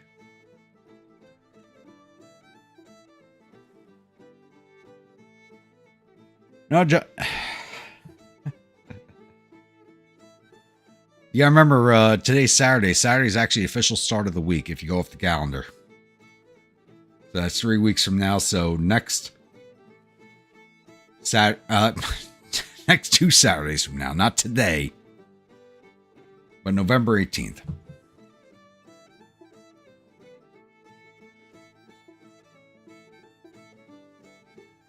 Well, I'm not going to get an argument over the Julian calendar on this stream. So that's an argument for another time altogether. So I hope you all enjoyed it. 1,000 veterans in London at the same time as Triple B.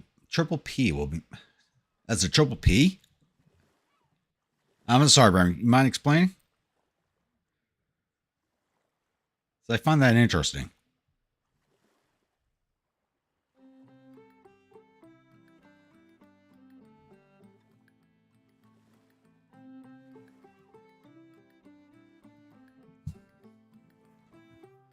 So... Oh, wait, what? A pro-Palestinian protest on November 11th? Oh, hell no. I don't know about Europe, but that shit would not fly here.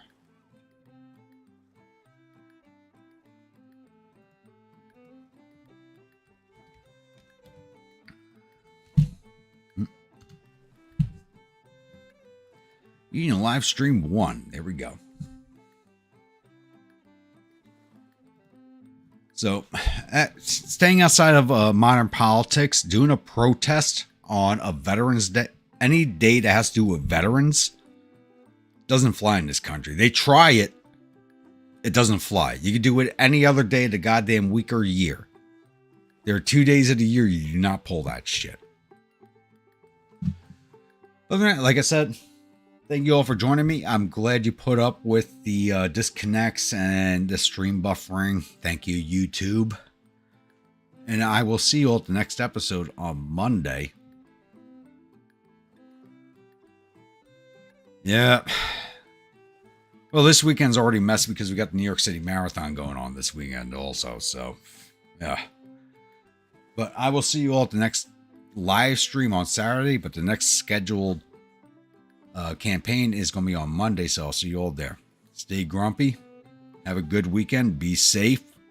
Drink as much as I do, but have a good time while doing it, and do not get in trouble. I'll see you all there.